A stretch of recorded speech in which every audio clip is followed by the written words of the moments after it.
Hello, everyone. How are you? This I can't word. This is a trial run of a type of stream I want to do in the future, and I hope you can hear the music. Let's turn. I'll Let's check turn. out for you. It might be a little too loud. I don't know. Sound check, everybody. Sound check. Anyone? Anyone?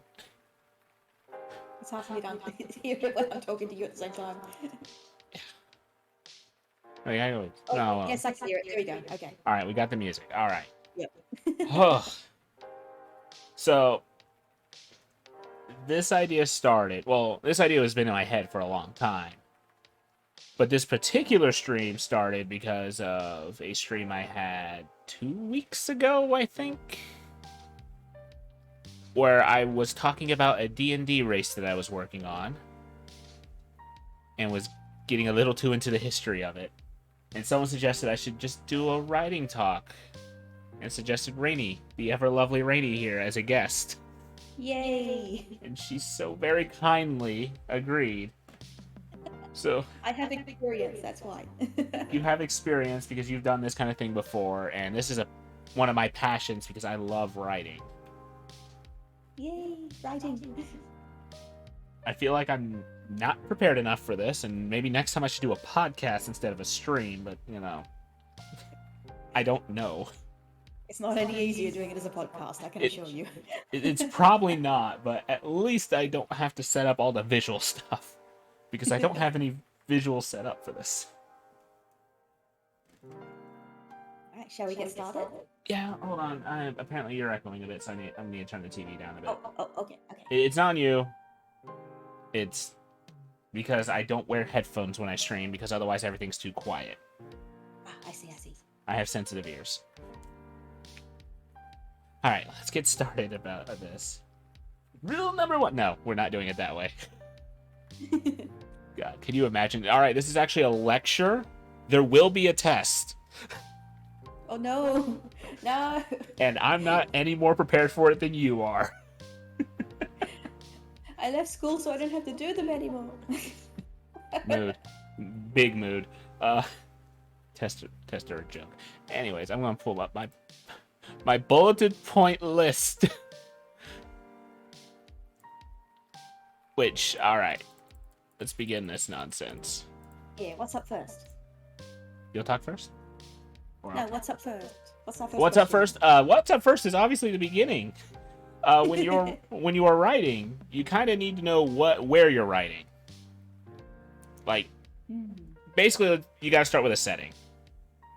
What kind of thing do you like to do? Do you like doing sci-fi? Do you like fantasy? High magic fantasy? Historic fantasy, which is a weird one. Oh, yeah. Like alternative history fantasy stuff? Yeah, like that encompasses like steampunk and things like that. Alternative histories. Yeah. There's also historic fiction. I guess the first talk is genres, but you always got to know where you're starting. Myself, yeah, picking what genre is important. Yeah, myself, I am a fantasy writer. Like typically high fantasy, but I also do low fantasy. Hi, Alt. Hi, Alt. Oh, that's right. I'm a brother now. So weird. Yeah, I do quite enjoy fantasy a lot as well, though I do enjoy some sci-fi as well, especially post-cyberpunk as a genre. I don't know if anyone's really familiar with that, but there's cyberpunk and then there's post-cyberpunk, which has a more so cyberpunk is more towards the cynical edge, but post-cyberpunk tends to look more towards the positive. So yeah, I find that quite interesting. I also dabble in sci-fi, but I usually typically do the spacefaring version of that. Ah. Where, technology is a little out there, so you can kind of hand wave some stuff. Yeah. Typically when you pick your setting, obviously you gotta, if you're doing like sci-fi or something like that, you gotta realize how broad are you trying to write here? Rainey sounds like a god again. All hail Rainey. All hail Rainey. Oh, hail Rainey. Oh, hail me. All hail yourself. Do you bow to yourself? Like, just go to a mirror? Hail me. We praise the Rainey here. But, I guess you also got to focus on your scope. Yeah, it's the echo. I'm sorry. I don't stream with headphones on. Because otherwise I have my sound settings too low because I have sensitive ears. That was my first set of streams were a nightmare because you couldn't hear... Either you couldn't hear me or you couldn't hear the game. It was great. So, I'm sorry about the echo. I will try not to talk over the top of you then. Maybe that will limit it. I don't know. I'm also trying to mess with my gate a little bit, but... I can do that real quick. Let me see if I can mess with my gate a little bit. See if that works. Is that better? Hi, everybody. How you doing? That's still good, Joe. Hold on. Mess with the gate again. Do I need to talk in a higher pitch? Okay, I got the gate. It doesn't look like it reacts to you now. Okay. Hopefully there's no echo now. I have descended. You have descended, but don't worry, you're still on high in my books. Much But, better? Good. yeah, I fixed it. I did good. Yay! So again, once you decide on a setting, you kind of have to decide on a scope. I probably would start small and work your way up. So typically either a town or small village to a country, to a continent, to a planet, and then beyond that. Start small and work your way up. I think that's a good tip. Yeah. Generally for world building, I mean, there's several ways you can go about it. Some people like to start with the story itself and then build the world around that story idea. Some people just want to build that world as well and start from there, or even the characters and then make a world that's suited for them, that sort of thing. So you're not limited to just having to start with the world itself. I guess the first thing you should probably start with is an idea. First setting, then idea. Always need your idea first. You got to know what you're doing. Also, hi, Onyx Demon. Hi, Onyx. Good to see you. Welcome. You're here to be lectured, I guess. Like, or you can start with idea and go through your settings from there. Like, my idea with the Renisk, which is the D&D race I was working on, was how can I make a lizard people that are still lizard people, but not the dumb, evil lizard men? Because everywhere I saw in fantasy, it's always they're the evil henchmen or they're just savages and things like that. Thank you, Onyx Demon. Welcome to the Conclave. We meet at the Community Rec Center until they kick us out. They're getting closer and closer. You hear echoes and everything. We're at the Community Rec Center. I'm in the rafters. I'm on the basketball court. Hello? With a megaphone trying to shout at the rafters. Lunas, come down! No! It's just my home now. No. But yeah, once you have your idea, you kind of need to figure out how big of a scope you're going to go. Like, my lizard people, I needed eventually... Originally, they were a lot worse than what they were now. But I had them as swamp dwellers in just a random, like, D&D setting. So I have done a little bit of D&D world building myself, but I would say that the main thing I've ever done for creative writing is fan fiction and specifically Nuzlocke fan fiction writing. I mean, that was what the whole podcast was about Nuzlocke fan fiction. Listen, I love fan fiction, so you don't have to justify anything here. Well, I mean, fan fiction's a good way of just learning how to write. Yeah. Well, yeah. To learn how to write, first, well, if you're going to do fan fiction, you kind of have to know the characters really well, and you have to be able to feel like you can write their personalities. I don't know. I know some people who hate fan fictions and laugh at me for reading it, but I don't care about them. There's nothing wrong with fan fiction. But a lot of fan fiction I've read that I've stopped reading is because characters got so away from each other, they might as well be writing their own story with their own people. Just in the same setting. I think you need to have a good understanding of the world that all the characters fit into as well. And that also translates to normal writing. You kind of have to know your characters. Yes, that's true. If you don't know your characters and you start writing them and their personality changes from scene to scene, then who is he? It's like who is Naruto if he doesn't say Date Bail or believe it? No, why'd you bring up Naruto? I used to write Naruto fan fiction. Let's not And talk about that. it's okay if you used to write it. It's okay if you still write it, but Naruto has lost its way. Yeah, I know. And I will be pulling examples from media about do's and don'ts. And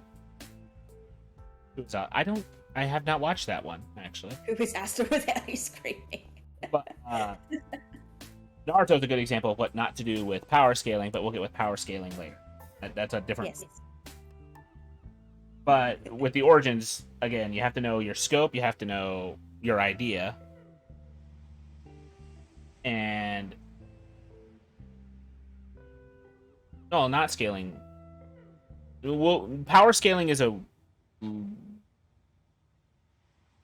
yeah, but power scaling is important to know about everything because there is always power scaling. It's just make sure you keep it believable.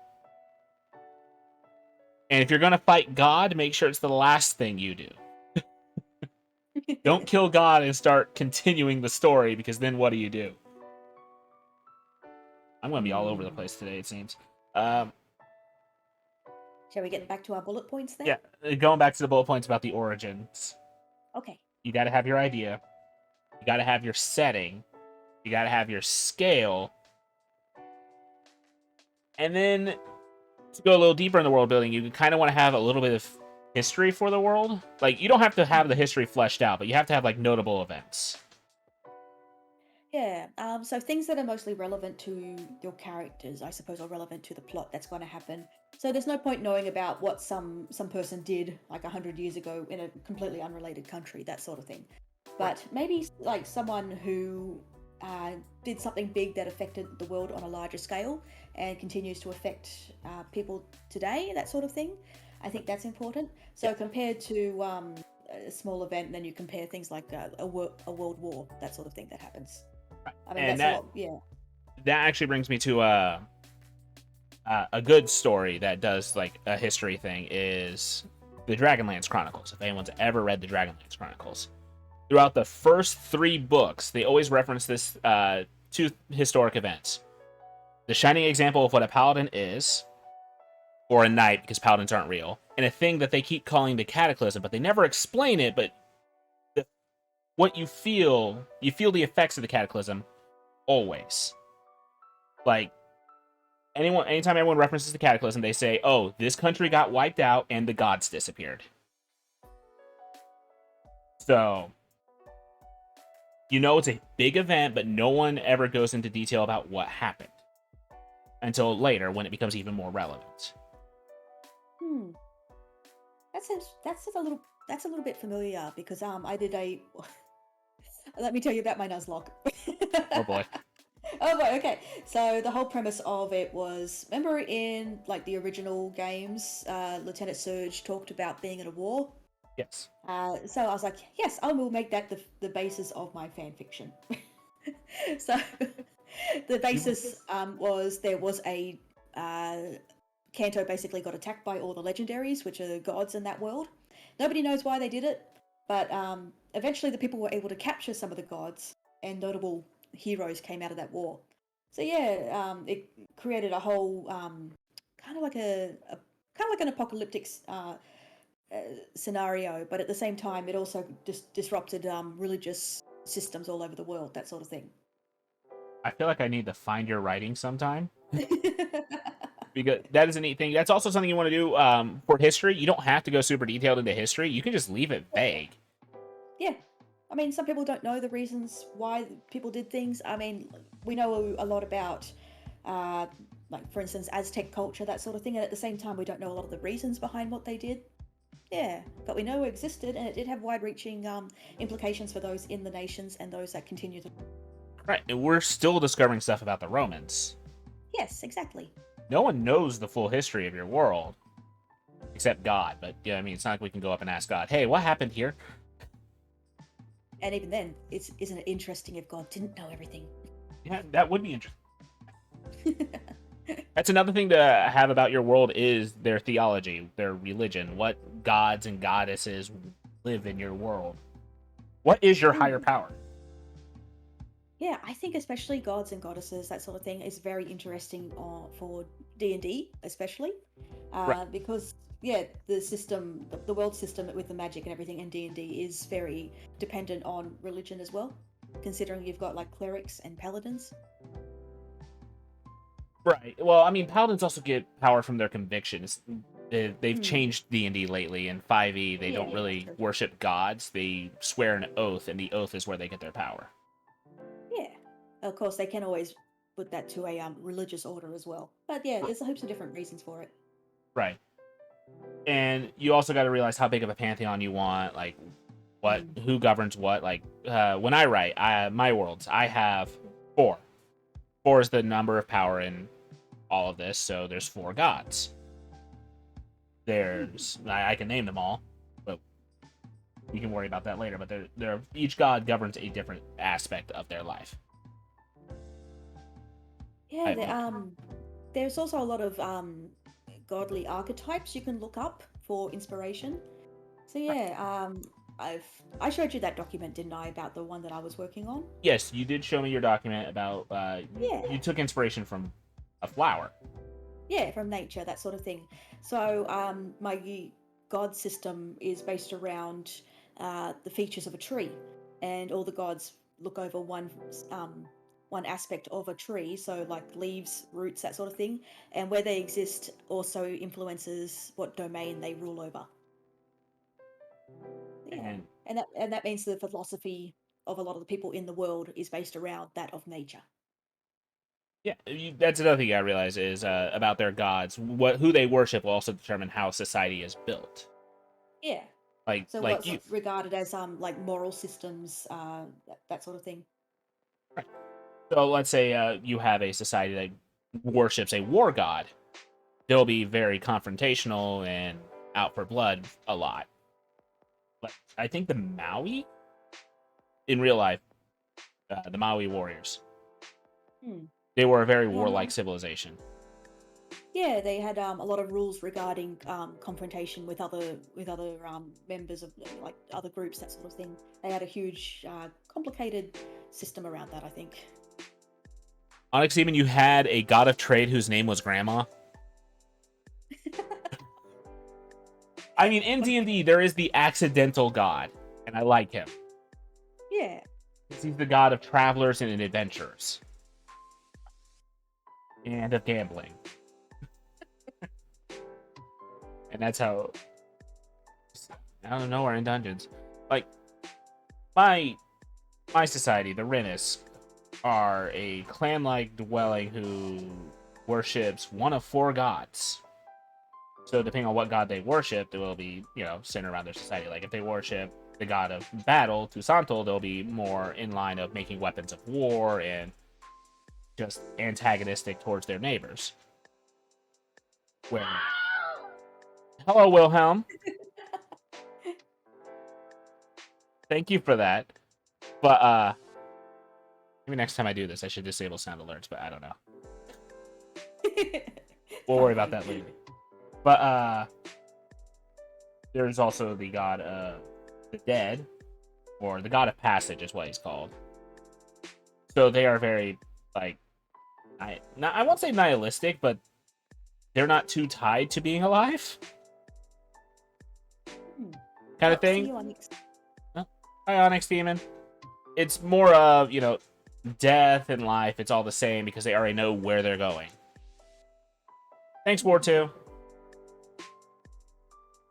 Then there's the god of judgment, which pretty much everyone has a strict moral code in that one. It would be your society of paladins if you were going to call it that. Hmm. They do good and they judge other people. Yeah. So there's But always there's always familiar sorts of gods in every system. So there's always like a justice god, a liminal deity, fertility, that sort of thing. right, Or or maybe someone that's connected to the sky, that sort of thing. There's always little familiar parts in each god. Like most people always gravitate towards the same archetypes, and Hmm. sometimes they'll group similar archetypes together and just throw one god on top of it. Yeah, that's true. Like some people take like a nurturing goddess and a goddess of fertility and then a goddess of life and just throw it all together. Yeah, and then they can actually become like a triple deity. Yeah, that one isn't the Morgan something like that. Who is a triple deity? Hecate? Hecate? Hecate. Yeah. Yeah, and I think the Morgan also had three forms. The Hmm. Irish religion. Ah, yes, Morrigan, yeah. She had the crone, the temptress, and then the battle maiden. Yes, that's it. Hmm. But you gotta know your theology. Also, writing is a lot of research. Oh yeah, that's for sure. And you're always looking up really weird stuff. Basically, if someone saw your search history, you probably could have the cops called on you. It's like, no, don't call me for being a serial killer or anything, just because I'm looking up how different wounds work. Yeah. What different wounds are like? How much blood can the human body lose before it's lethal? And what are the effects of losing different versions of blood? How long can someone be underwater before bad stuff happens? How does chloroform work? How does and where to buy it? No, never add where to buy. Well, you have to realize what kind of stores have it. Oh no, that's a point. Yeah, let's just say my search history has been odd. I tried to write a mystery once. It did not go well. Oh, mysteries are hard to write. Yeah, it's hard to start with a completed puzzle and then break it apart. Yes, exactly. But we were talking about origins and we started talking about murder mysteries, and watch out for your search history. Oh, we're all over the place. It's okay. We'll have structure eventually, I promise. It'll get there. Yeah, or maybe not. Who knows? Maybe this will just be rambling. Yeah, the things you look up for research is just.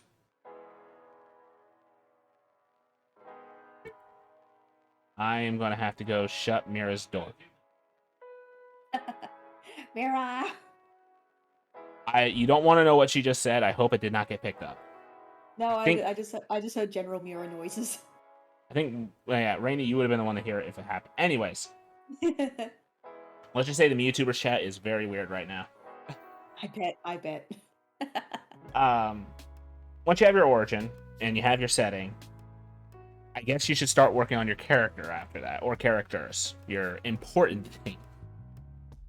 Well, actually, you should probably decide on what kind of story you're going for. Like I said, we just talked about murder mysteries, or not just murder mysteries, but mysteries in general. I go murder because I play Phoenix Wright. And I read Sherlock Holmes a lot, so, you know. Well, I mean, maybe you want an adventure sort of series, or yeah, more sci-fi, or an action, that sort of thing. Or even just like a coming-of-age story, or... Yeah. Or you have a band of adventurers that have to fight God, or throw a ring into a volcano. Well, that's an adventure. That is an adventure. There could also just be romance. It could just be a romance story. Or a comedy.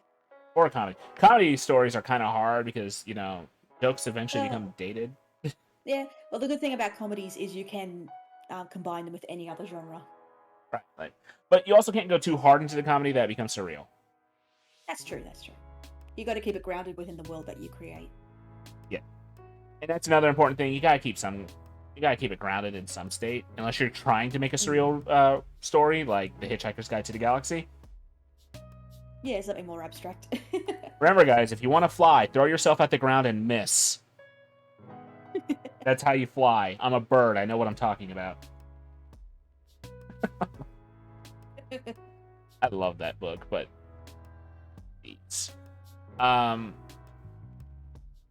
After you have your story, then you want your characters. Because idea of the characters you need.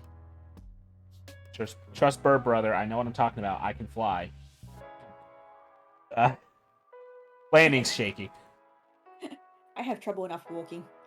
Tell me about it. without bumping into stuff. I have no depth perception. Do you realize how hard it is just to go anywhere? Oh no. And I drive. That's always fun. Oh no. Hey, I've never been in an accident that was my fault. Mm. You just cursed like me. Well, let's put it this way. Any accidents I've been in, I was in the passenger seat. So, Oh, okay. but because when you're making characters, again, going back to what we were originally talking about, when you Yes, make a yes. character for a story, you kind of want to know what kind of story, so you know what kind of character you need to make. Like if it's a coming of age story, you have to start probably young Yeah, that's true. Yeah. as like a kid and move up in the years because again, it's a coming of age story. If you're writing an adventure story, you kind of need to have someone who either will answer a call of adventure or is already an adventurer. If you're writing a mystery, you don't want a guy who's going to punch someone in the face every time they talk. Mm. Yeah, that's important about giving your characters certain motivations or that will work with the story. I'm probably going to end up cutting this VOD around and to try and make it more cohesive, but my brain goes all over the place. I swear I have some form of ADD, but this is how I write. Gotta Well, have the writing process is never straightforward, really. nothing about me straight. Anyways, not even my hair. Anyway, uh, but you want to write your because you also need to have a villain. You need to have your main protagonist, so you need to have a main protagonist who is made for the story. You can't put finding out which meal is their favorite. They like bread, but you can't put Sherlock Holmes into the Lord of the Rings. You can put a character that's inspired by him, but you Well, I just mean, can't put Sherlock Holmes into it. but I mean, you can't take like who Sherlock Holmes is as a character and make him in Frodo's place Hmm. That's a because good point. it would not work because Sherlock Holmes is built to be a detective. Hmm. He's not an adventuring sort. Same thing. You can't put Frodo in Sherlock Holmes' feet. Or could you? I don't know. Frodo has some pretty big feet, That's true. but you gotta know your setting. You gotta know who your main character needs to be has to fit their story. Like I again going back to fan fiction, I've read fan fiction where they've changed the main like the whole overarching plot changed, but they're trying to make Naruto. This is an random example, but they're trying to make Naruto into Deku, essentially, Hmm. which sounds like it should be an easy thing. They're both shonen protagonists, but they don't have the same charisma. They don't have the same like anything. Can Lycander, I if just? you write that fan fiction, send it to me. Yeah, that'd be great to see. Now, can I just talk for a moment about so there's a thing called the seven basic plots. There Yes. probably are more, but there are basically seven sorts of plots. So let me just read out the wiki article basically because it's easier. So you've got there's overcoming the monster, and we can think of several examples for that one. So that's when the protagonist sets out to defeat an antagonistic force. So things like Naruto defeating evil guys. Um, so and a lot of other there's a lot of horror movies that come under that. So Jaws as well. That's defeating the monster. Literally. There's also Rags to Riches, which is a very traditional one. Which things like Cinderella or Aladdin. That's Rags to Riches. There's also The Quest, where someone goes to get an object and yeah, there's temptations, obstacles along the way. So that's the Iliad. Uh, Watership Down as well, actually, my very favorite film, just in case anyone was wondering. There's also Voyage and Return, which is basically Lord of the Rings. So there and back again, or The Hobbit. There's comedy, of course, which is usual. And there's tragedy, and there's also rebirth, where a character becomes better than they were previously. So something like A Christmas Carol. Yeah, and Right, that's with some of Ebenezer. the basic plots there. And you should also own like the plot. Like start broad like that. And then you can change it as you go. Yeah. Yeah. Don't just say, oh, I'm going to go fight the dragon because dragon's evil, and then that's your story. It's like, all right, but why? Yeah. Why is the dragon the story? Yeah, you always need to add questions like why is the person doing this? What is their motivation? Yeah, it's always good to ask questions. Why is also probably going to be your most important question. Yes, that's true. Especially if you're going with going world building and you're trying to add fantasy elements. Like, all right, everyone has magic. All right, why do they have magic? How do they have magic? All right. Or they just want characters to have wings for no reason. Like, I've seen a lot of character creations where they just all right, he has wings and can fly and spit fire. It's like, all right, but why? How can he do this? Where does this come from? That was actually a very popular fan fiction subgenre for quite some time, like a sort of fan fiction where wings. Just wings. Yep, it was called a wing fic. Oh my god. And they had to deal with somebody having wings and everything that came with it. I'm like, okay. Wings, sure. Yep, just wings. That's a good point. I mean, that is a thing you have to ask, and then that goes into overpowered characters and how to use them. That will be discussion in a little bit.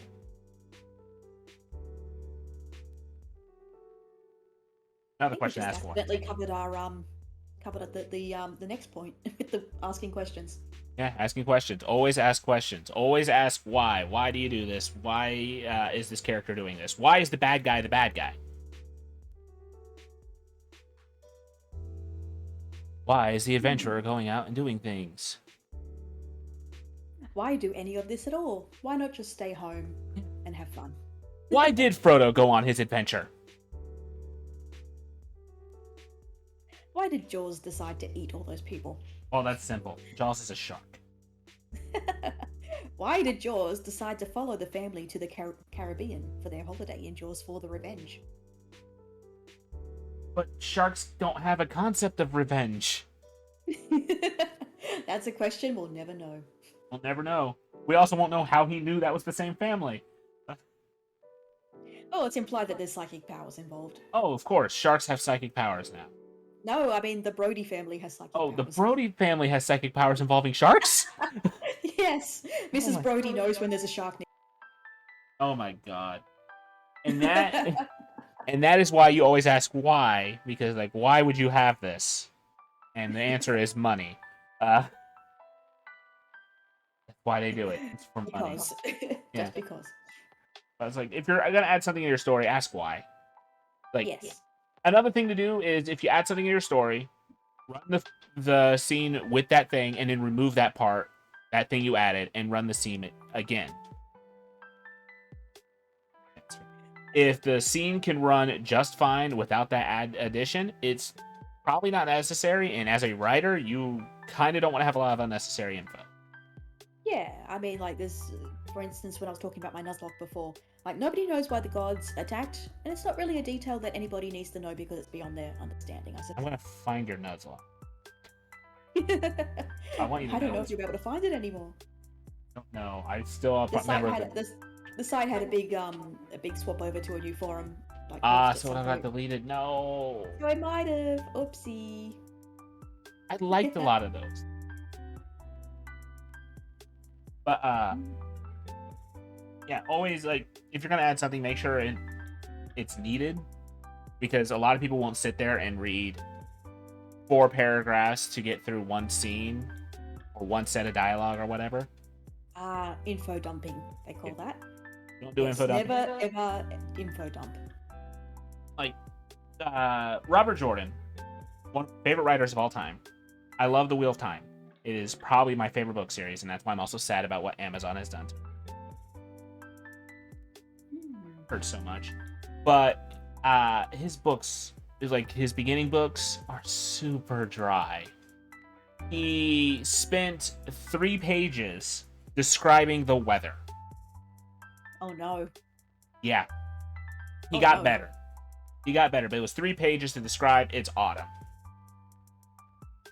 Oh no. That's why I skipped the first book. I've not reread the first book since I've read it the first time. Even though there's a lot of plot points that happen in it. There's a lot of key important information in that. But I can't get through the first 2 chapters before anything happens. Because it's all set up and info dump. Oh, I can't handle info dumps at all. Another thing that he did at one point was he spent, I think, a page and a half describing a chair. No, really? It was a throne. It was an important chair. It was still a chair. Oh, and God. He never used that throne again in that book. The throne keeps getting brought up in other books. So he never describes it again after that point. Oh, boy. But it's still, you have to read through that description the first time so you know what it looks like. It's not a very comfortable chair, in case you were wondering. Oh, boy. Yeah. Not a good chair. It's burned intimately into my brain. So again, don't info dump. Don't drop information that doesn't need to be put in. Like, my first writings were terrible about that. I threw information that did not need to be said. Just everywhere. And then made it a point to say, oh, but the characters don't know this yet. It's like, but then why did I say it? It's just... Yeah, that's right. Yeah. Just make sure you know what you're doing with that. If the info is not needed at that moment, then you probably don't need to say it. Mm. And you can find techniques in order to info dump, but not in a like straight, like on the reader sort of way. You can do it in a different way. Right. I mean, you need to explain the world somehow, but you just need to find clever ways of... Again, another writing technique is like someone who's been in a closed village all their life. And then you take them out with a more knowledgeable person. That person can explain the world to this country bumpkin. Mm. And you can learn...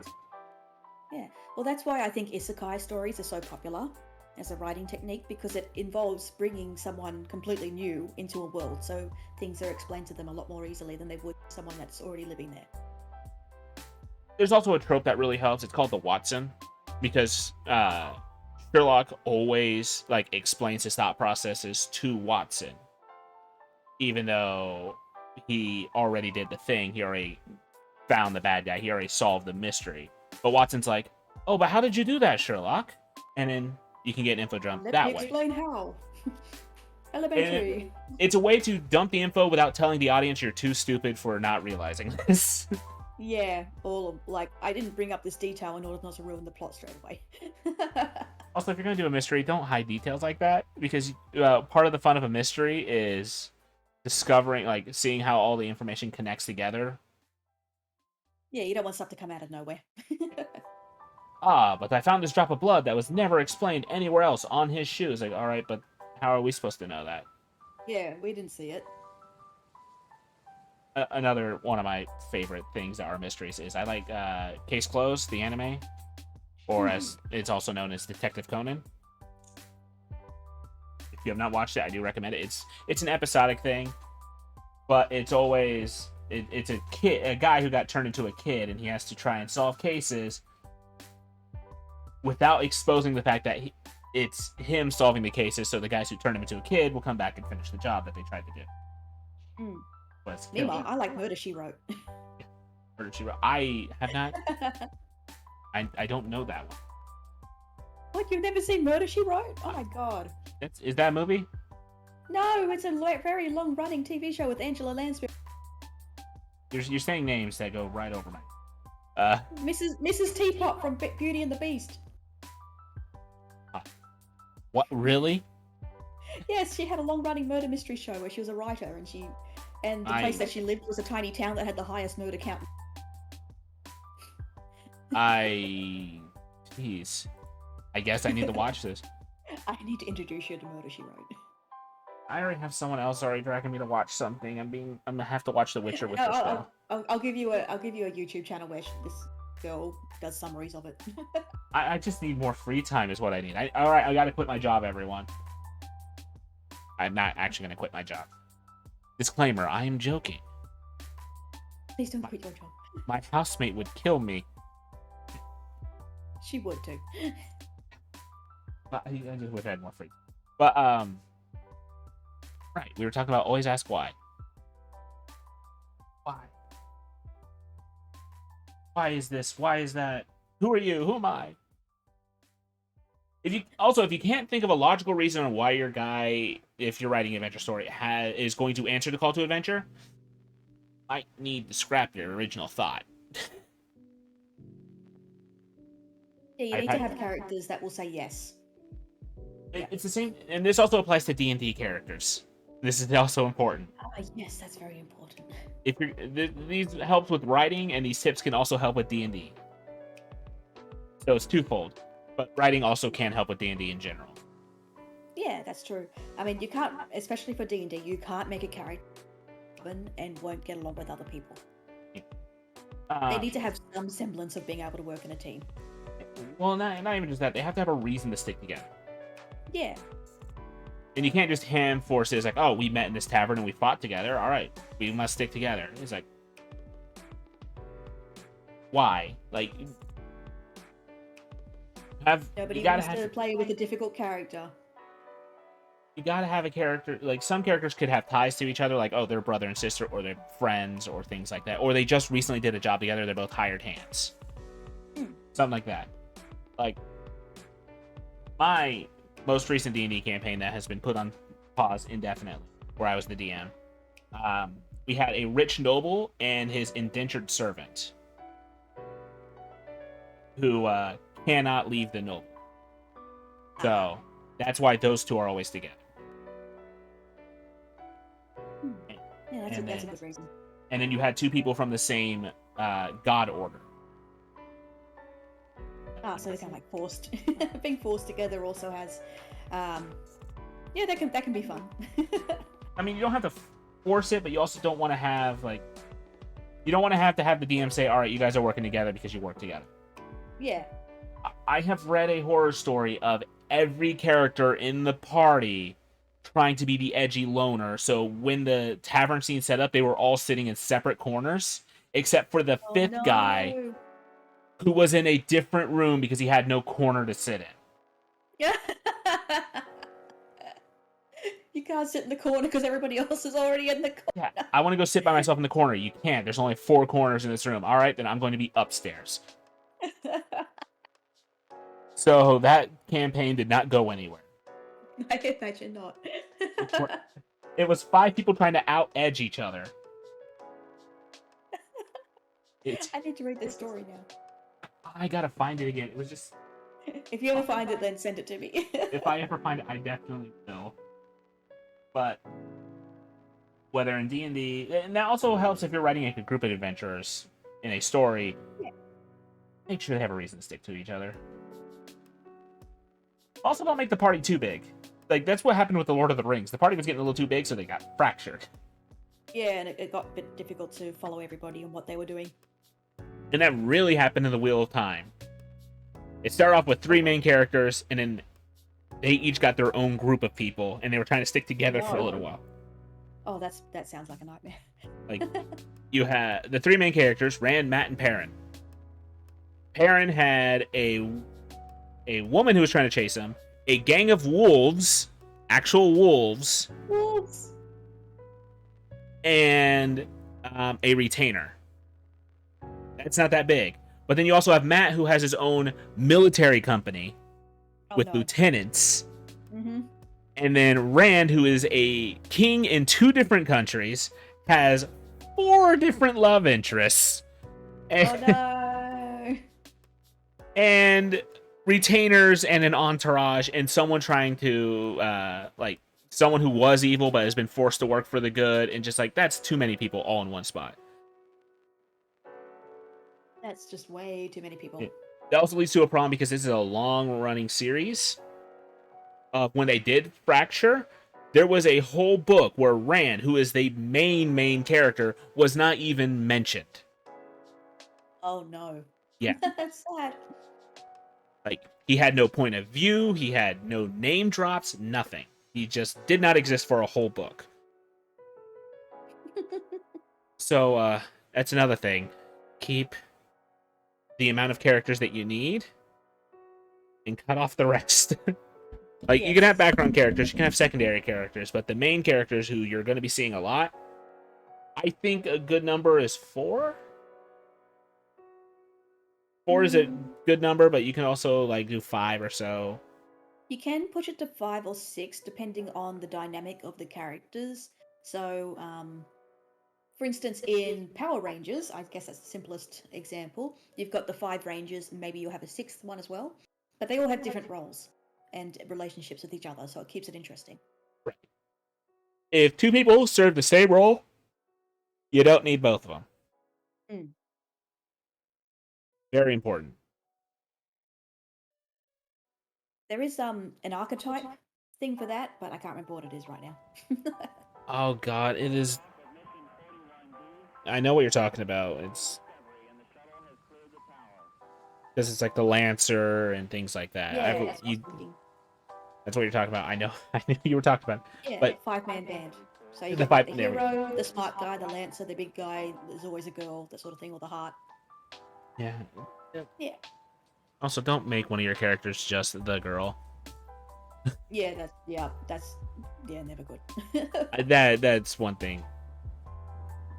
Everyone is Han Solo. Oh my god.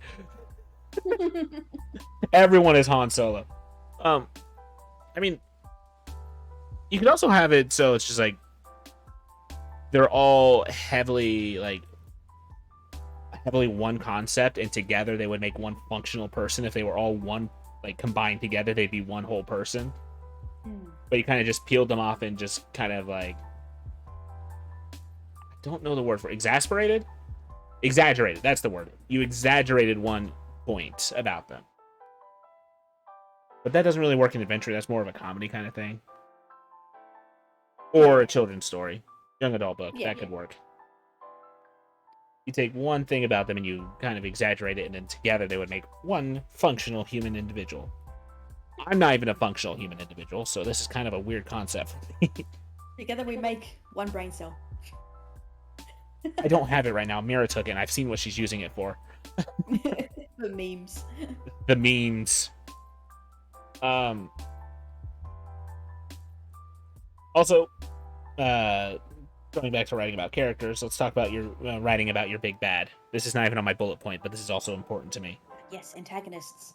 Don't write a one-dimensional antagonist. I think the latest James Bond film had a terrible antagonist. Oh, I haven't watched it. He was like generic bad guy. Well, I mean, there is nothing wrong with a villain that knows that they're a villain and they enjoy it. And that's a bit more towards the one-dimensional thing, but it's fun. And it's not being played serious, that sort of thing. Otherwise, you do want your villains to have a little bit more depth to them, especially with their answers for why, like we were talking about before. Like, why are they bad? One key point that you should always think about: mustache twirling villain. That depends if you're doing like a series of like villain of the week kind of thing. Well, that comes under more the one-dimensional sort of thing, where they're just being evil for the sake of being evil, and they present a well, those sorts of secondary antagonists tend to be more of a roadblock for the sake of the main characters more than it is a character existing in their own right. A key writing point that has stuck with me when I read about it was, if you have your villain and you can replace that villain with any other villain from any other story and he would still do the exact same thing, you don't have a good villain. Like, if you wrote a villain for, like, say it's a spy movie. Let's talk about, James Bond. If you have a villain for a spy movie and you can replace him with the Joker and still keep the story the same, your villain's not good. That's a good point. Your villain should be a foil to your hero. Yes, so a foil, I think we should break down what a foil is. So a foil is a contrasting character to another character that brings out certain aspects of themselves. Right, let me see if I can bring that up real quick. Oh my. Okay, I just saw what Mira did. Alright. Oh, anyways. I'm gonna see if I can put this on the big screen.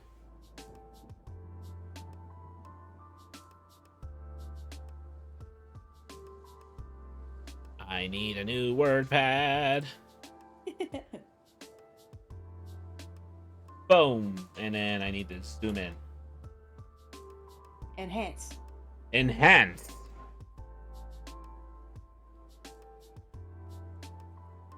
But yes, it literally, you need to have a foil for your hero. Yes. If you can replace your villain with anyone else and nothing changes in the story, it's not a good story. It's not a good villain. As I said like 3 times already. I need to stop repeating myself. But what would Star Wars be if you could have replaced Vader with the Joker? Would Luke Skywalker still be this? Would it still be the same for him? No.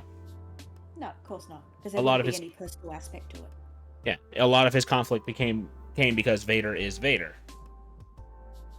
Vader showed Luke what it was like to be on the dark side, and also being his father, kind of a big plot point. And also, I think that's a good point with a lot of villains. There's always something personal attaching them to the protagonist. not always. There are villains out there who there's literally nothing personal about it, Well, but sometimes because they of what make they it personal. like. Well, nothing personal on the villain side, like M. Bison. His I was thinking meme, about that. his meme line: "The day Bison came to Glacier Village with his presence was the most horrific day of your life, but for me, it was Tuesday." It doesn't have to be big to Well, the no, villain. for the protagonist, it's personal to them to Oh. defeat the antagonist. And I've seen stories where it wasn't even personal for the protagonist. Like, he had no Oh. ties to whatever happened to like the village. Like, again, you can go back to the Street Fighter thing. Who is the protagonist of Street Fighter? It's Ryu. Yes. Chun-Li's village getting wiped out has nothing to do with Ryu. In fact, M. Bison has done nothing to Ryu. But Ryu has an obligation to kill Bison. Well, in that sense, it does become somewhat more personal then. Because their moral code. Yeah, it becomes a moral thing. And Yeah. that comes back to another writing point is 2 sides of the same coin. Yes, that's a rule too. That your hero and villain encompass the same thought process, but on different ends of the scale. Like, say, one key thing happened in the villain's life, and that's why he believes the thing he believes. Otherwise, he would have believed the same thing the protagonist did. Like, he could have been the hero if not for one bad day. Yes, that's true. Because it only takes one bad day to snap. Yeah. Honestly, I think that's how the Joker started. Yeah, I think that's actually where the line comes from. We just need one bad day. It only takes one bad day. And I think that's from The Killing Joke. Yes, I'm pretty sure it is. Which is my favorite Batman. I don't like DC. I'll just say that right now. I don't like DC because they don't write stories all that often. They write spectacles. Yes. And I'm not there to watch a spectacle or read a spectacle. I want a story. There is one sort of villain we haven't touched. Well, maybe we did, and that's the force of nature sort of one. So, force of nature could be something like Godzilla. Godzilla. There's no defeating Godzilla. Or in high fantasy settings, a god. Yes, exactly. Or even Jaws again. Or even Jaws, because Jaws keeps coming back forever.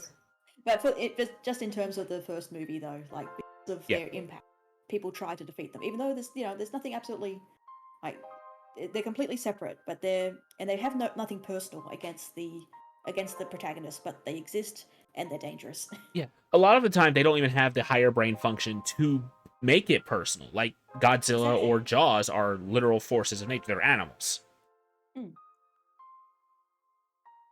It's just, and in that case, it's just the well, I mean, the protagonist can kill it, but sometimes you just got to redirect them somewhere else. It's all about like fixing the problem by making the problem do something, like go somewhere else. Really, like Godzilla, you're not killing Godzilla. No, at least not permanently. Godzilla has died a few times. Yeah, he always comes back. But there's always another Godzilla. So Yeah, you yeah. just gotta learn how to deal with the problem as it comes, which Yeah, are but interesting so stories. your antagonist doesn't have to be a person. It doesn't have to be a person. It doesn't even have to be like like, or if it could be a person, it doesn't have to be like, oh, I killed your family, evil. Yeah. Professor Umbridge Ah, yes. was a phenomenal antagonist. I hate her guts, but that She makes was a her a good. proto Karen. Yeah, I've encountered enough Karens in my life, but she's a real evil, is what she is. Mm. An evil that people have encountered before. Like The evilness of an egomaniacal middle management person. it's the evil of someone in power abusing power, and a lot of Yes. time it's a teacher or something like that. Mm. So you can connect with someone like that. You can connect with your audience that way. Again, it all goes back to what kind of story you're writing. Yeah, you have to think about that. What sort of antagonist fits in best with just not going against your character, like the protagonist, but also the world. Yeah. Like, why would they defy that world? Like, why are they trying to do something so evil? Again, you can't put a force of nature in a mystery story because that would be a terrible mystery. Oh, how they die? Godzilla. Well, it was a volcano that did it. It was a volcano that did it. Now we have to go hire Oh, a power wait, washer. hang on. There was something of a mystery aspect to Dante's Peak. Remember that movie? I only vaguely know of it. I don't watch movies. I'll be perfectly honest. I'm sorry. Sometimes they have to go out and they're like, "What's causing all these? What's with all these shakings and earth? What's that? It's a mystery." And then suddenly it's a volcano, or there are spiders coming out the ground, or giant worms, something like that. Oh god. Tremors. Tremors has a force of nature. We don't talk about Tremors because that made me terrified to sleep at my grandparents for a long time. Oh my god, Tremors is one of my favorite movies. Yeah, but the guest bedroom at my grandparents' place is underground. Oh no. So I made the mistake of watching the first 3 Tremors and then having to go sleep there. Oh, but the next two after the first one, not scary at all. I mean, they named one of the monsters Ass Blaster. Yeah. And also, when you're writing for a genre, it's okay to sneak little bits of other genres in there. That's like, true. That's true. You can write. Tremors isn't just horror; it's also comedy. Like, actually, that's a good thing about if you're writing a horror story, having some comedy in there could actually make the horror worse, like in a good way, because you get that little bit of levity, so you don't feel that impending doom anymore, and then people die again. Yeah. Oop! I dropped the pen. Okay. Sorry, my brain is just all over the place. I had bullet points, but the bullet points are guidelines. Shall we move on to the next point then? Yeah, from always ask why to the rule of cool versus logic. And that is doing something cool in your story or D&D campaign, because again, this works for either, but going against the logic of the world for whatever reason. Like, you have someone run along a wall for a little bit. You have no established reason beforehand on anyone able to do that. Yes, logic going against you.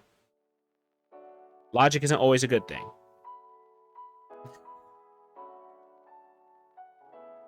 Like, in the Star Wars films, people doing flips, you don't need to do flips. Yeah, But they do it because it looks cool. Unnecessary movements with the lightsabers. But they do it because it looks cool. Oh, shall we point out the biggest one in Star Wars then? The light speed ramming. Oh yeah, God, no. Yes. God. Yes, initially it looked cool, but it makes absolutely no sense. Yeah, it should not have worked. By their own rules, it should not have worked. But they did it because it was cool. But it was also a key plot point. Yes, and then it also destroyed part of the world building, because then it makes people question, well, they just do that every single time. Yeah, it's like, why don't they just keep doing that? Yes. It's like, if they have access to this big thing, and then they pulled out to do something cool, and then they never pulled out again, they have to ask why. Why don't they do that? And that goes back to the previous point. Like, if the main character suddenly throws a Hadouken, in a world that has no magic powers or anything, and then never does it again. Why did he do it there? Yeah, it Because becomes less cool because you have to think about it then. Lining up a hyperdrive takes time. But a lot of targets are stationary for them. Yeah, The why Death not just do it Stars. into a planet? Yeah, not even just going to a planet. The Death Star's not going anywhere. Yeah, I mean, why even create the Death Star if all you have to do is create a ship big enough to ram itself into the Earth? But you see, Logic, that feels like things that they had to go back and say that's why it happened. And now I have to talk about another writing faux pas that is the rule of cool versus Logic. And that is Ruby. Because I used to be a big fan of Ruby, and has RWBY. Yes. But they can't make up their mind on how the specific power works in their world. That is the power of semblances. If you know anything about Ruby. I only watched the first season. But you know what semblances are. No. It's what Ruby does to turn into flower petals. Oh, okay. And it is powered by their aura. Except sometimes it's not. Sometimes it is, Like, sometimes it's not. their rules state if you have no aura, you can't use your semblance. But then later on, they say, oh no, some semblances work even without aura, but that doesn't make sense. And then they go back to saying, oh yeah, no semblances work without aura. It's like, make up your mind. One of the characters in the show, his semblance is bad luck. He can't turn it off. But you'd think if his aura broke, he would have no bad luck. But he still does. He still has terrible luck even without aura. Yes, Ruby season 1 and 2 were good. 3 was okay. And beyond that, 3 was only okay because they were still following Monty's. Hi, Zero Hero. They were still following Monty's writing. But when Monty died, the other people had to take over, and it shows. It shows hard. With them not following. That's important. You need consistency. Yeah. And it's not like yeah, it dropped sharply. Like their animation sucks, but we're not talking about animation. Their writing sucks. Their character, like everyone's a cookie cutter. The main 4 people, you can swap them around and it doesn't matter. The only thing that changes is how they look and what their powers do. It's just annoying. Don't do that.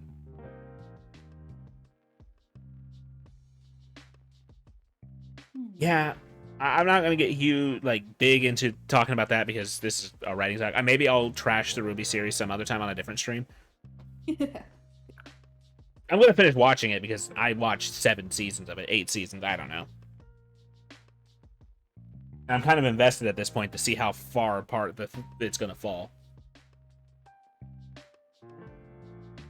Villains don't feel like villains. The heroes feel like villains. It's just great. Remember this. The foil. Make a foil. It's important. But anyways, back to the rule of cool nonsense. Like, the hyperdrive thing, yes, I read all your notes there, Logic. But you'd think they'd still do it more often than the one time, because... And if that was the case, about it only being able to work once... How did that specific scenario line up? Like, at no point does someone turn off their defenses of their big battleship to focus on one ship. I've never seen anyone do that. It was them trying to do something cool. So they had to turn the logic off. They had to turn everyone's brains off for it to get to work. And that is not an acceptable break.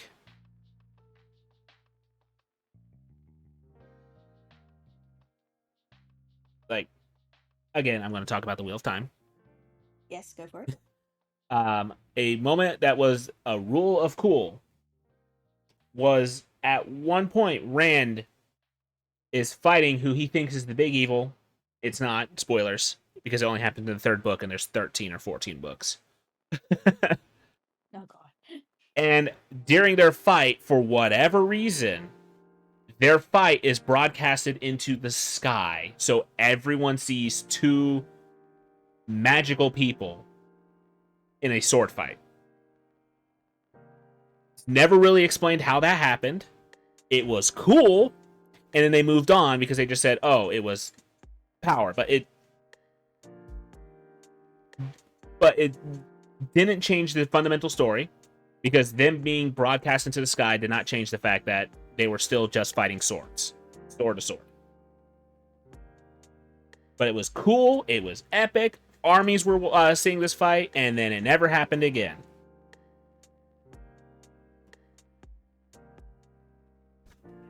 That as a break from logic. Guess you do need to have some sort of consistency going on. Yeah, some kind of consistency. Like the big explanation is Rand, as the main character, has access to a magic power that a lot of people have access to, including the guy he was fighting, but he has no control over that. So he accidentally did something that projected him and his opponent into the sky.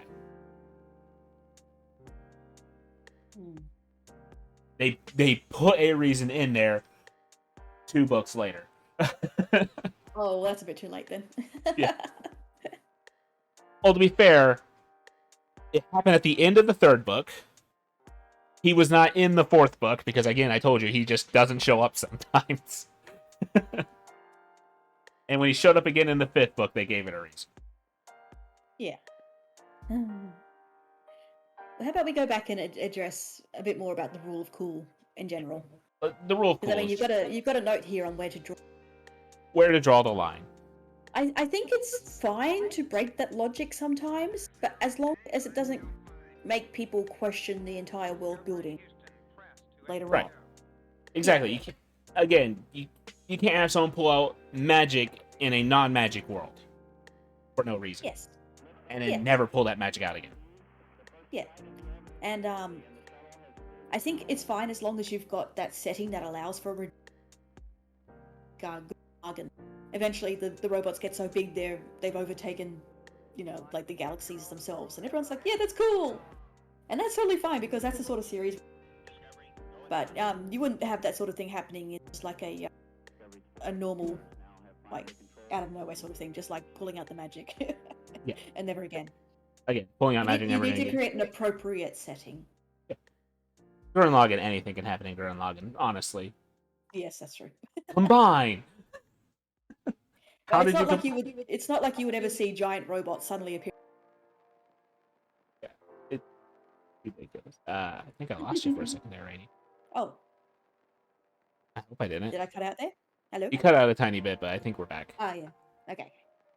Yeah, just you wouldn't see giant robots appearing in Harry Potter. Yeah, oh god, no. Because technology doesn't work at Hogwarts. No, exactly. Exactly. And that's another, Harry Potter did a break because of Rule of Cool. You can't teleport into Hogwarts. Apparate, whatever they call it. Mm. But in the big final battle, Death Eaters were teleporting in left and right.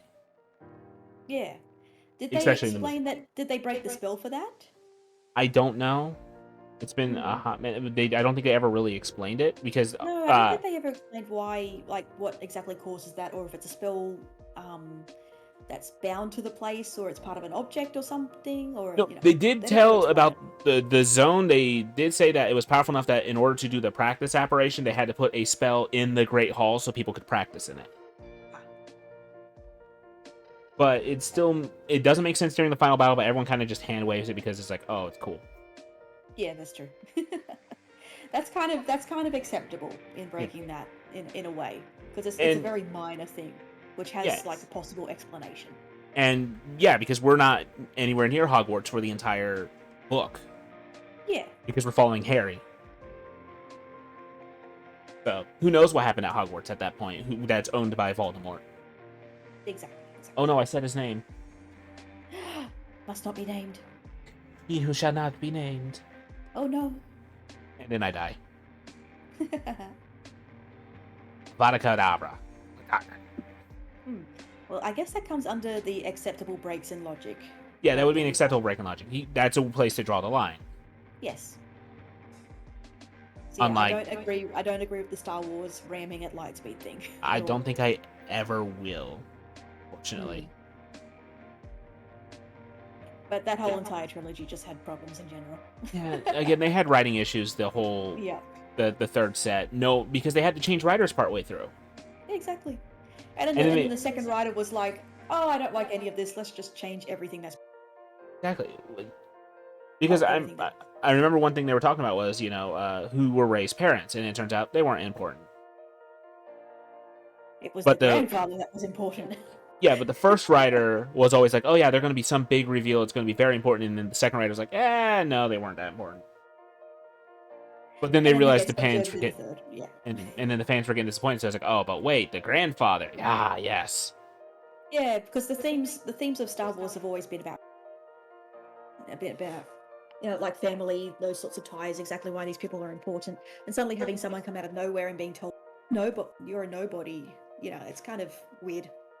And also, like, they turn.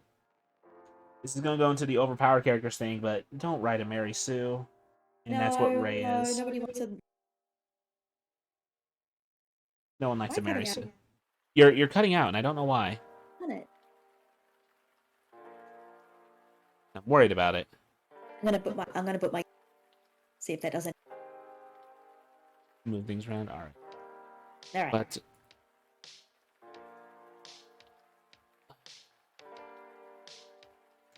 yeah, it would be all right if Rey was kind of a nobody, but they hyped up her parents and then they said that she was a nobody. Yeah, it was kind of like taking the wind out of the sails of that. Yeah. And then again, another thing is that she had force powers that were unique to other Jedis, Hmm. like force healing and everything like that. It's like those are very specific force things. You don't just get it. Especially in the Jedi so young that they aren't really force trained, but no, she was apparently the chosen one with the force or whatever. I thought that was Luke, but hey, what do I know? Luke went through all that training, and suddenly Rey's just, nope, I can do this. Yeah, it's like she gets all the force powers, all of them. Yeah, it just kind of diminishes what was established in previous movies. Which is why I don't think the last three movies happened at all. Nope, Rey doesn't exist. Uh, uh, that is not an acceptable break in logic for the rule of cool. It's like, oh, it's cool, she can heal. No, no, not at all. And it's frustrating when they do that. Mary Sue's are never acceptable. And I think we're gonna break away from the rule of cool versus logic because we can beat that like a dead horse all we want. I want to talk about soft versus hard power systems. All right. Okay. Darth Vader be struggling to throw some trash at Luke, but Rey and Kylo be dragging spaceships out of the sky. Remember Star Destroyer? Exactly. Remember Star Destroyer and how he had to work hard to rip a Star Destroyer? Not Star Destroyer, Star Killer. How hard he had to work to rip a Star Destroyer out of the sky? If anyone's ever played The Force Unleashed, Not me. he had to sit there and struggle to pull it towards him while also trying and defend himself, which he could not do both at the same time. But no, Kylo and Rey, no, whatever. Just casually throw a TIE fighter at someone. Or not even TIE fighters. They don't do TIE fighters anymore. But anyways, soft versus hard power systems. Does anyone know what that means, first of all? You mean mostly in the context of magic as well, or just general? In general, because this also In covers the general? Force and things like that. Hmm. Yeah. So hard magic, hard power system tends to have more rigid rules, while soft one tends to have more flexibility. Like the Force. What can the Force do? So Literally yeah, anything. there's not really that many established rules about what the Force exactly is or can do. Yeah. So yeah, that would be a system. That is a very soft system. Sometimes too soft. I think so. Yeah. But then you have like Harry Potter. That's a harder Yeah. magic system because they Yeah, have spells. Harry They have Potter's to hard. recite things. They have to move their wand a specific way. Yeah, there are very specific things that they have to do in order to achieve that system. Again, going back to Wheel of Time, they're also a hard magic system because their magic is based off of the thing they call the one power, and you have to weave it a specific way. Because their whole thing is about weaving. Because the Wheel of Time is a spinner's wheel. It turns out essentially the tapestry of time. We're all threads making up this one tapestry. And to wield the one power is to mess with the threads.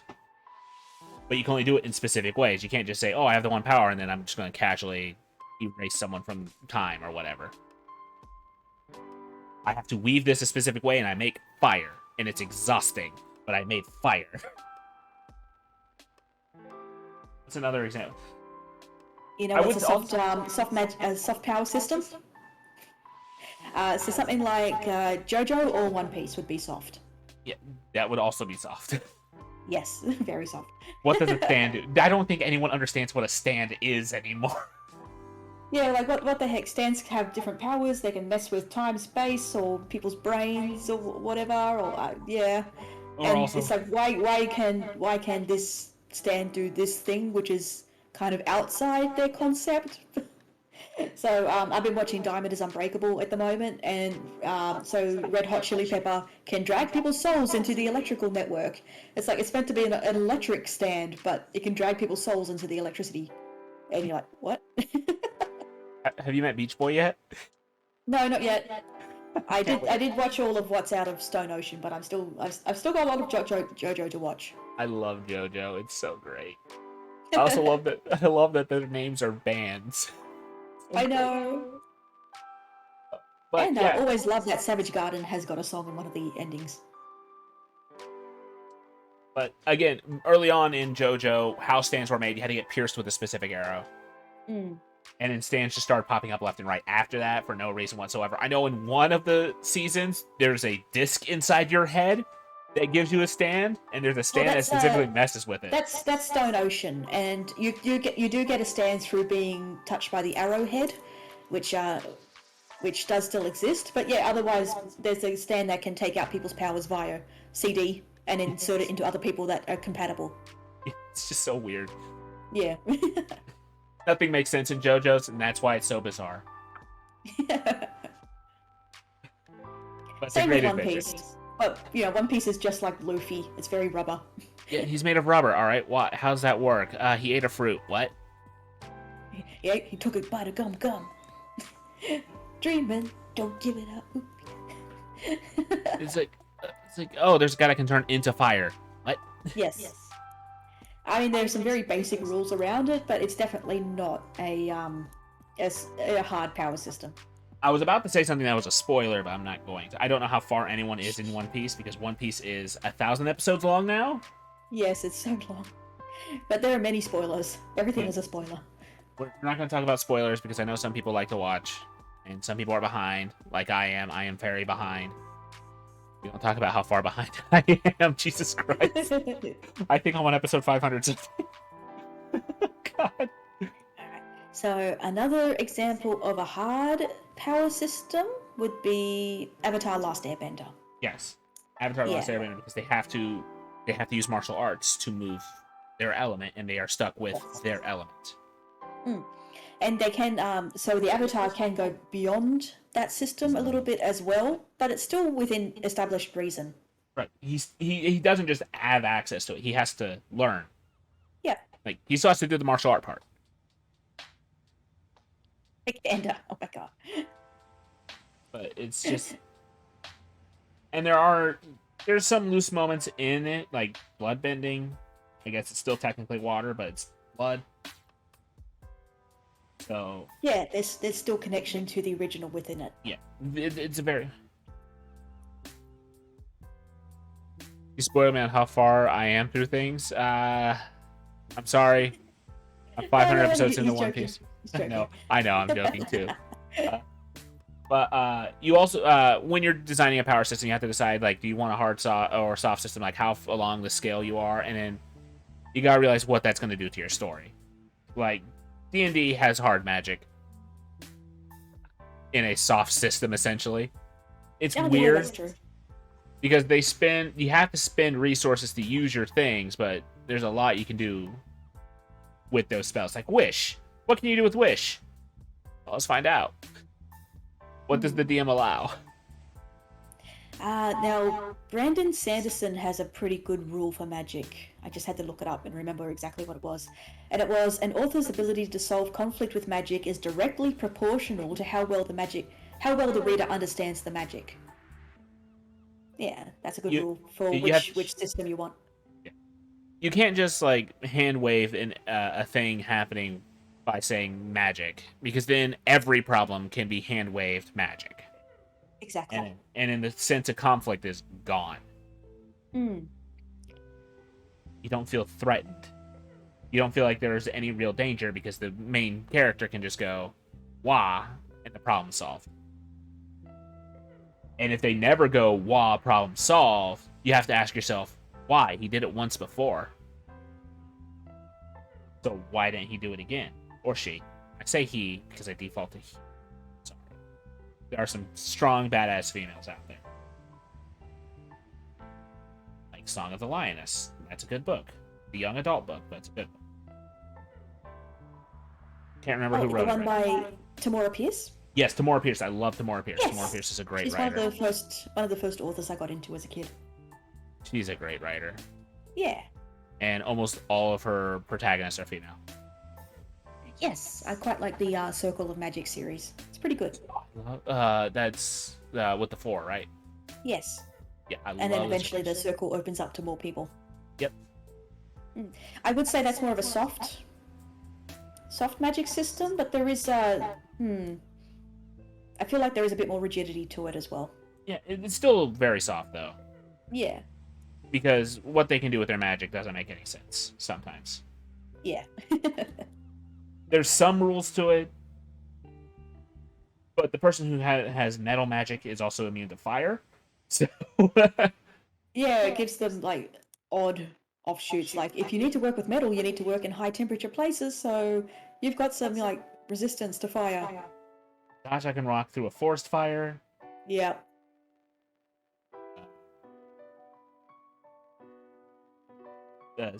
What's her And name? Sandry can just weave pure magic at one point. And anti-magic. Yeah. Like she can weave anti-magic. She's a tailor. She has Yeah, she's tailor got spell. string magic. Yeah, she messes with threads, but no, she can weave anti-magic. It makes her nauseous to do it. And then she eventually gets a student that has dancing magic. Dancing magic, which you can Dancing do magic. anything with it, apparently. Soft rules. Soft rule. It's very soft, actually, the more we talk about it. Yeah, and even within that world, there are like two different magic systems as well. It seems like there's more traditional and then there's more elemental stuff. Yeah, they have soft and hard magic. They have both. They have soft Yeah. and hard magic. Well, they couldn't decide, so they just got both. But you gotta remember what you're doing with your with your power system. Like, do you want to have it more open? But that leads to writing difficulties because again, you have to be able to explain why they can't just hand wave fix everything.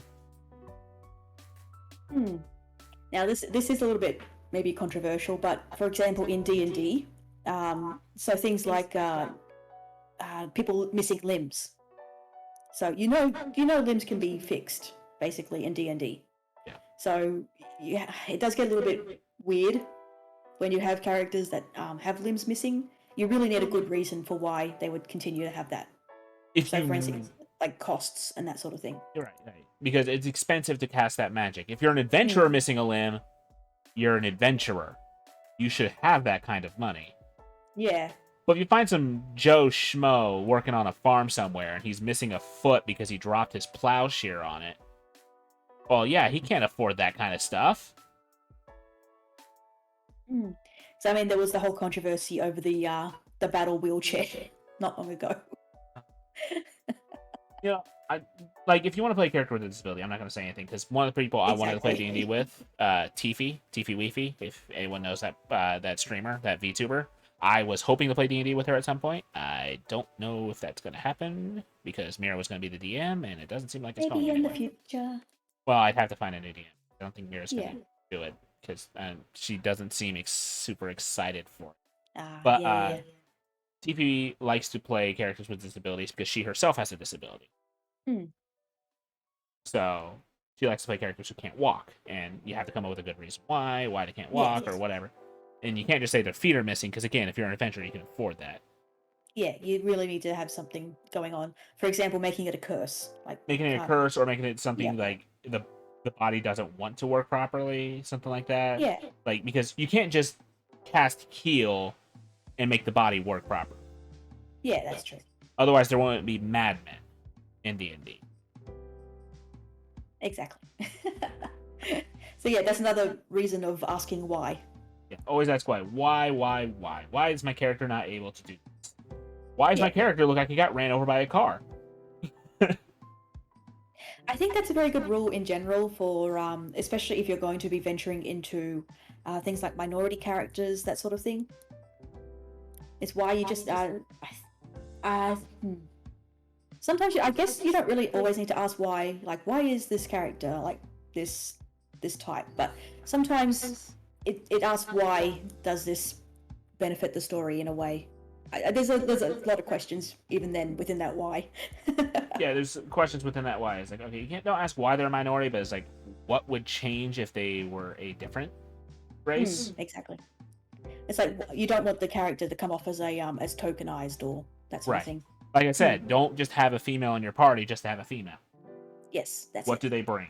Like, what do they do that no one else can? If you say cooking, I will slap you. I think that's an important thing to ask, especially with the push for more diversity in stories. Which is You my can't problem. you can't just do it. You need to have some more thought behind it. And that brings up my problem with the Wheel of Time Amazon series. Which I know Miyu did something with it, and it makes me bad talking about it, but she doesn't have direct work with it. Yeah, exactly. The start of the story, there are two big things that annoy me. One, there is this big boogeyman that everyone talks about called the Dragon Reborn. Because way back when, there was a guy called the Dragon, and he went crazy, murdered his entire family, and then turned himself into a volcano. Essentially. And now they're worried about him being reincarnated and going crazy again. But the big plot point is the one power I told you about earlier. It has two halves to it, the female half and the male half. And the male half is tainted. So whoever can channel as a guy will eventually go crazy. But in the Amazon series, one of the first things that someone says is, you gotta beware of the Dragon Reborn. It could be anyone, any man, woman, or child. It's like, no, it has to be a guy. It has to be. Everyone knows this. So because that's breaking the logic of the magic.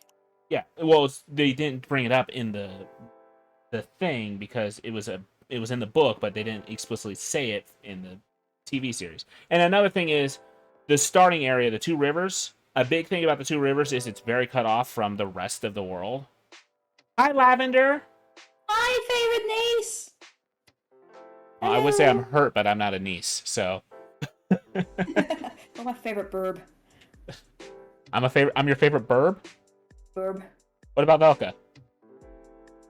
Oh, alt is alt. Okay.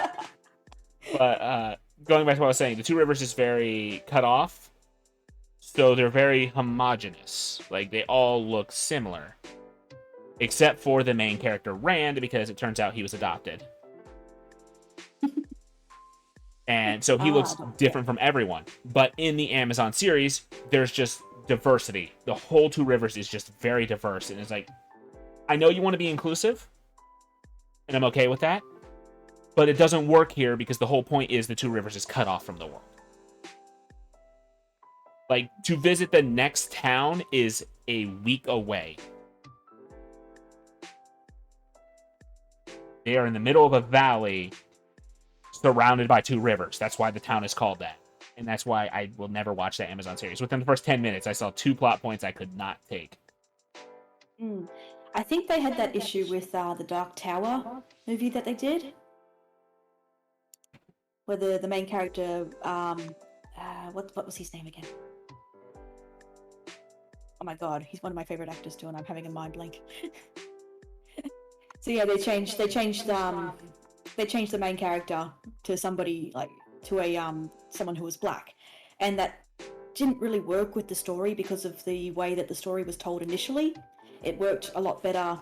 Well, I can't remember. I can't even remember what the initial book series was about. But yeah, the way that they changed the character just didn't work for the sort of story that it was, and that's why it didn't end up working out very well, and it never got a sequel. Again, you have to ask yourself, why do this change? If the change adds nothing to the story and it's just there for inclusion or to have a token X member, don't do it. For the love of God, don't do it. Yeah, you need to have a bit more sensitivity than just doing it. You don't need to have a person of color to have a person of color. If Exactly. like again, the whole Two Rivers thing, they just made it everyone diverse. Is like, but they're homogenous. The whole thing is the old blood is strong in them. That's a big thing to them. The old blood is strong. And that creates unique difficulties for the main character. Yes, and also Rand feels like an outsider because no one else looks like him. Yeah. But when everyone is different, then oh no one looks like me, but no one also looks like the blacksmith. So Yeah, it kind of dilutes exactly what their backstory is and why they have those difficulties to begin with. right, he's like, guys, work. Like you got to think about this. Like if changing someone, like someone's race or gender, directly takes away from the story, just don't do it, please. That like I know people get slammed for not adding diversity. And if you don't have diversity at all in your stories, that makes sense. But you don't have to just make the main character black to be black, just to say it. Yeah, it just feels like an attempt at tokenizing. And it also feels like you're trying to just get in good with people who will slam you if you don't have diversity. Yeah, and that just ends up being, it becomes what's the word? Pandering. No, not pandering. It just diminishes the impact of the character, like right. existing. Yeah. They feel more like a caricature than a character. That's it. Yes. Sorry, I have a hard time saying that word, so I have to say it slowly. That's fine. I do find it a little bit awkward to talk about this stuff, as I'm not a minority myself. I'm not either, and that's but why it is good to point out, though. Yeah, it's good to point out. I have it makes me sound like one of those guys like, oh, I can do this because I have friends in this, but I know I have friends who are part of the minorities. Most of my friends right now are female. It's weird to me. I think I have 2 guy friends.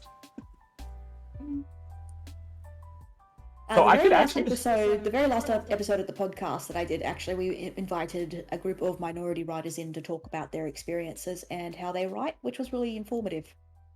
Oh, I would love to have that, but I don't know. Yeah, I'll have to link you. Yeah, I want to hear this because I like seeing other perspectives. That's another important thing. Like, yeah. I could probably write a decent female character, but I wouldn't be able to write the best one as someone who is female. And this, I'm gonna go into a little bit of an R-rated thing because I've read stories of every genre. Just saying it now, I have read everything. So I've read spicy romance novels,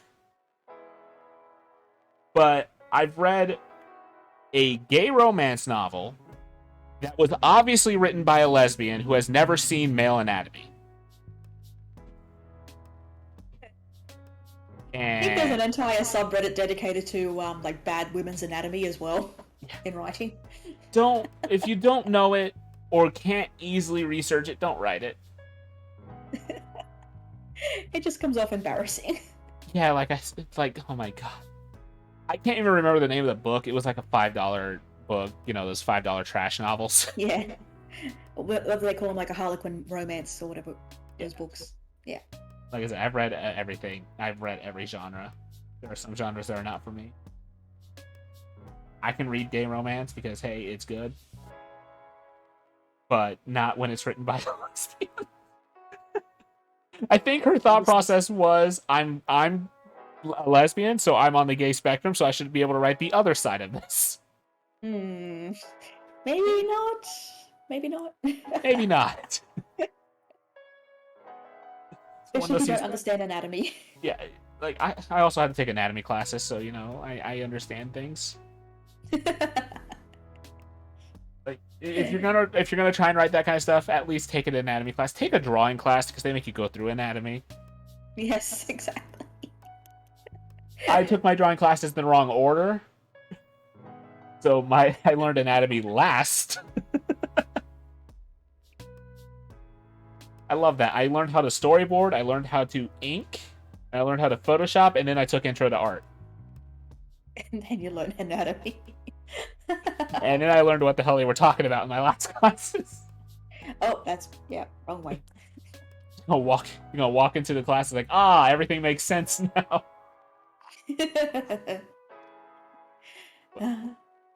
So we went really off topic from what we were talking about before. I know it's hard to stay on topic. Like I said, I probably have some form of ADD. We were talking about. I definitely have ADHD, so don't worry. Because my brain doesn't like to stick on one topic for too long, which is why talking to me is like a pain for some people. But we're talking about soft versus hard systems and the merits of them. How about we combine the next point, which is power scaling and OP characters? All right, we'll combine these two because we've been here for almost 2 hours, and I don't feel like we've talked about a lot. It's the first episode. It's fine. Yeah, I want to do more of this. I'm actually going to try and have more guests because I realize now if I try and do this by myself, we will get nowhere. But power scaling and overpowered characters. So an important thing about power scaling is you want to know what your absolute maximum is and what your absolute minimum is. Obviously, your absolute minimum is someone who has no power. But your absolute maximum should never be a key character in the story unless it's the grand finale. And there must be some allusion to it. Yeah. Well, how about we use the example of Saitama from One Punch Man? Yes. Saitama is actually a parody of the power scaling because the writer has flat out said that Saitama is a shonen character from the end of his story at the beginning of his journey. Yes. So I haven't watched a lot of One Punch Man, I'll be perfectly honest. I want to. Oh, I have. Yeah. So so in terms of power scaling especially, you can see there's a good contrast between Saitama and who are considered the top heroes. And you can see exactly just how strong and how weak certain characters are as well. So with Saitama, of course, his weakness is showing up on time. Yes. So you get a good idea of exactly what the normal power scale is for most characters in One Punch Man. Yeah, right. And they tend to struggle a lot. Yeah. Compared to Saitama, yeah. That also goes back to the whole point of using an OP character. Like OP characters and how to use them. You can use Saitama. Saitama, shows up and he makes the problem go away. So how do you use him? Well, you make him late. Always. Yep. Always late. Because if he always showed up on time, then there'd be no conflict because he's there, problem solved. Kate Baldy saves the day. So you have to... OP characters should be used either sparingly or have a big downside to them. Because and there should always be some way that you can defeat them. Yeah. We don't know how to beat Saitama yet. I guess take away his alarm clock. I don't know. Or just befriend him. Or befriend him. That works too. Because it sort of goes back to the force of nature sort of thing, isn't it? Yeah. He's a force of nature, but on the side of good. Yeah. But you got to have a good sense of power scaling. You can't have your protagonists reach the level of their antagonist, right? And then beat the antagonist at they're throwing mountains around or something. And then, but you want to continue the story and you introduce another antagonist. Well, how do you go from mountain throwing? What do you go from there? And this was Naruto's biggest problem. Yes, okay. You want to talk about Naruto? I'm going to talk about Naruto. At the beginning of the series, I love this because Zabuza. Everyone thinks about how awesome Zabuza is. And it's one of my favorite arcs, the Wave arc. And it's because when they're casting their jutsus, you see them go through all of the hand signs, and it takes a long time. And then it's throwing a water dragon. Yes. Or throwing a whirlpool out. The only one who has a quick jutsu that comes out instantaneously is Naruto, and he is weak sauce. He just uses it very effectively with the shadow clones. Yeah, the shadow clone. It's his strategy is always Zerg, and it doesn't always work. But then you go from Zabuza towards the the main villain was beyond Zabuza. Like the big villain in the base Naruto before you hit Shippuden is Orochimaru. We always talk about how big Orochimaru is, how evil is, how strong he is. Like, because his big thing is he can cast out jutsus in like 3 hand signs. Same with Itachi. Itachi can do his hand sign so fast he just throws out things like that. But then you start Shippuden. And Sasuke kills Orochimaru off screen. Yes. Yep. And we're done there. It's like the guy who was hyped up for 400 episodes gets killed, not even on screen. And then you have to realize, well, how do we scale the power now? Well, then you sort of already had the Akatsuki introduced beforehand, but still.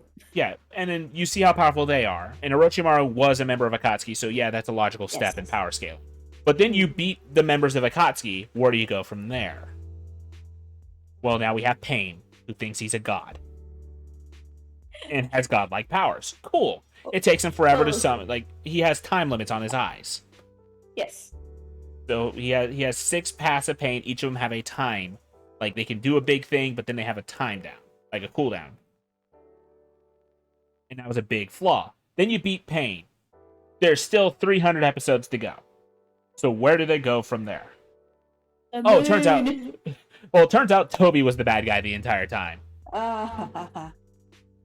And then you fight Toby, and you find out he has Pain's eye. Okay, cool. He also has the other eye from Kakashi. Okay, that's cool. Kakashi's power was always cool, summon a black hole, but it took him a long time and it made him exhausted. Well, then Toby, Obito, whatever you want to call him, starts throwing black holes around like nothing and swings a war fan and summons death. But then you beat him. Where do you go from there? You summon all the bad guys again. You resurrect everyone we've already killed. And then after you beat all of them, you still have to keep going higher, so you have to fight the 10-tailed beast, the original tailed beast. And after you beat that, then where do you go? Oh, I guess Madara's alive now. What's Madara's big power? Well, he can summon meteors by blinking. Oh, they destroyed the one meteor. Took them all of their power to destroy that one meteor. Oh, there's a second meteor.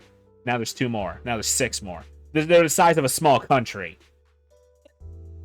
And then you beat Madara. So where do you go from Madara? Yep, the moon. You fight the moon, who is actually a god. And you realize you went from taking 5 minutes to summon a water dragon to someone who blinks and throws meteors to fighting God. That is not good power scaling, because Naruto can only do 4 jutsus. I can throw a wind ball. He can do the Rasengan and its variations. Yes, there's variations, but it's still the Rasengan, just with different energy in it. He can clone himself. He can substitute himself, and he can summon toads. Well, eventually he does get the power to wear the QB as a like a cloak. Yeah, that's Sage Mode, but you know what he does in Sage Mode? He throws more Rasengans and summons more clones. It's always Rasengan. What Madara was doing the entire time when he wasn't just instantly killing people, he likes to fight. He likes to play with his food. That's his big thing, is he was a Blood Knight. He was from the era where it was the Warring States time. Everyone was fighting everyone, and he liked it. And then there's peace, and he doesn't like it, so he wants to fight more people. And he, at the time that he was fighting people, he was also undead, so... Yeah. And he does die. And the heroes aren't even the one that kills him, is the worst part. He gets betrayed. by a Venus flytrap. Oh, and Orochimaru comes back, in case you were curious about that. He died, he came back. And then he became a mother. And then he became a mother. Yeah, it's weird. He didn't become a good guy, but he's not a bad guy in Boruto. But we don't talk about Boruto because I'm frustrated with Boruto. Because they fought God in Naruto.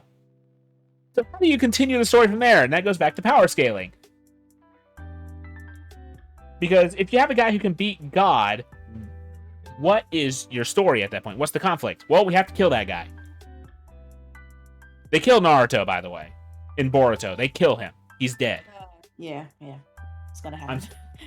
And I would say it's a spoiler, but I think in the first episode of Boruto, they do a flash forward to show that he's dead.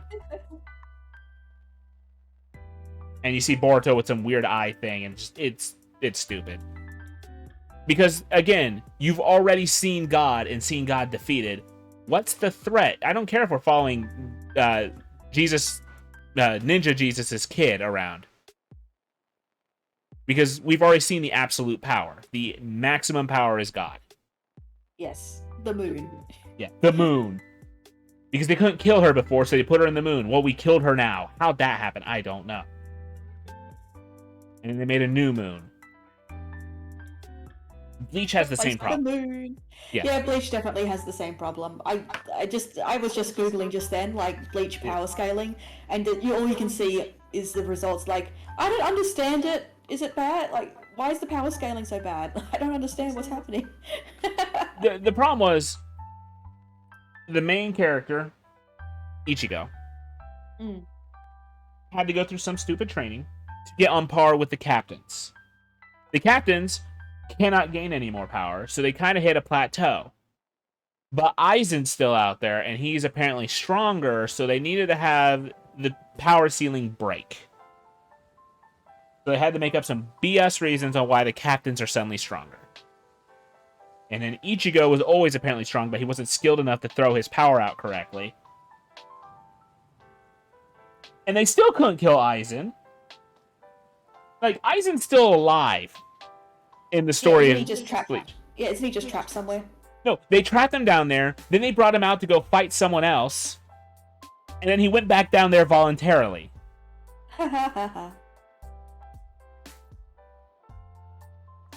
Yeah, that's pretty much it. Like, that's why I like One Piece. I will say this. One Piece does have something of a power scaling issue, but for the most part, I think it's okay. Because I mean, once they introduced Haki, that was a bit of a worry. But I think for the most part, One Piece subverts that because a lot of it has to do with creativity in people's powers. Their powers can't grow. Once you eat the fruit, that's it. Like, you don't suddenly get more rubber. Yeah. You can learn how to work with the rubber. Yeah. So, for example, Luffy's different forms. All of his gears. His gears. But, he can't... and he does learn how to get Haki as well, and he combines that. But, the Haki is probably the only thing which is a little bit confusing. But it turns out, like, everyone, like, all the evil guys already had Haki. They already showed off that they could use it. So it's not like it was a new thing. It just had a word now. Yeah, I suppose so. It does feel like it was introduced at the very start when what was his name? Shanks? When Shanks yelled at the sea monster. It still feels like it was a later thought though. Yeah, it doesn't feel like it was there at the beginning, but they did introduce it early enough that it wasn't a ass pull, essentially. Yeah. Like, they didn't say Luffy suddenly has this power to knock people out by screaming. And it just came out of nowhere because they already had Haki as a thing there because you saw someone, I think, doing the iron Haki. Yeah, and Haki tends to be a good way of getting rid of all the minions, which would normally slow down the story to have to fight. Yeah, you just have Commander's Haki and everyone passes out. Yeah, you still got to deal with the big guys though. Yeah, you still have to deal with the big guys who also have Haki, so it's not like, oh, it's an ass pull. It's like, it's still based around creativity. Like, Haki isn't going to get any stronger, right? There's 3 types, and we already know what the 3 types are and what they do. It's not going to get any stronger than that unless they introduce... If they introduce more Haki, then we have a problem. Yeah. And I think so this... far, One Piece is pretty good about it. Yeah. And I did do minor spoilers there. I'm sorry about that. There's a time skip at some point. Yeah, cool. It involves hockey. It involves learning how to use hockey, but anyways, their power scaling's nice because, again, it's all about creativity. Like Luffy being able to go to Gear Second. What is Gear Second? Well, he uses his rubber body to his advantage. Yeah, he increases the pressure build up in his limbs so he can go faster. Yeah. Yeah. Hockey is pretty powerful. Yeah, that's why Canadians are scary. I know a Canadian and she can kill me. But that's because she rolls her R's a lot. She's another bird VTuber named Lucy the Crow. And she trills. And it's powerful. We know my weaknesses because Mira won't let me have secrets. But you got to be careful with your power scaling. You got to see what the absolute maximum is and never go beyond that. Like, for the longest time in Naruto, as we said, the absolute maximum was Orochimaru, and he could summon the dead. Do not go beyond Orochimaru. Or, no, actually, you could go with Itachi, who could put you in an illusion for, 72 hours, and it lasts a second. Yeah. And couldn't Aizen sort of do the same? Aizen's sword could, if you see it, he has absolute control of your 5 senses. Yeah. But the big problem is, if you're strong enough, you can actually know something's off. Like the medical the medical captain. She knew that the body she was examining that was Aizen because Aizen faked his death. She knew it was fake. Something wasn't quite right about it.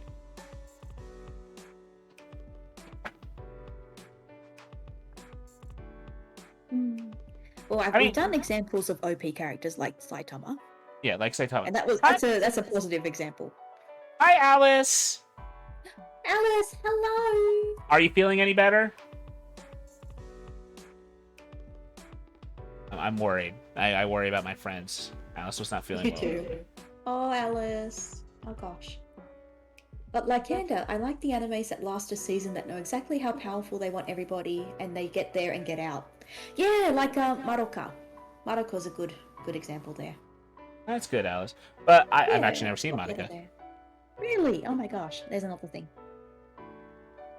Phoenix! So many things to watch. But I have so much stuff I need to watch. I'm apparently watching The Witcher tomorrow because Rochelle is kidnapping. Yes. You need to see it. Not that I mind, but you know, it's bro. I love spending time with Rochelle. But season like animes that last a season, like it depends because sometimes it goes too fast for me. And also going back to OP characters, has anyone ever watched the Devil May Cry anime? Anime? No, I haven't. Yeah, there's an anime. It's a Monster of the Week kind of anime. Because it's Dante going out and doing a job. But you always know how powerful Dante is because Dante is Dante. So you already know how powerful Dante is, and you're just like looking at these things that he's fighting. It's like, all right, why is he having trouble with these? Like, no, I've not seen Devil May Cry, baby. Devil May Cry. Like there is a demon that possesses a motorcycle and causes humans to crash and feeds off their souls when they die.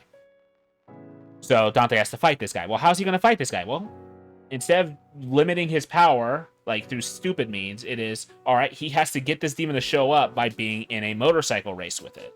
And then he has to fight it from the back of a motorcycle.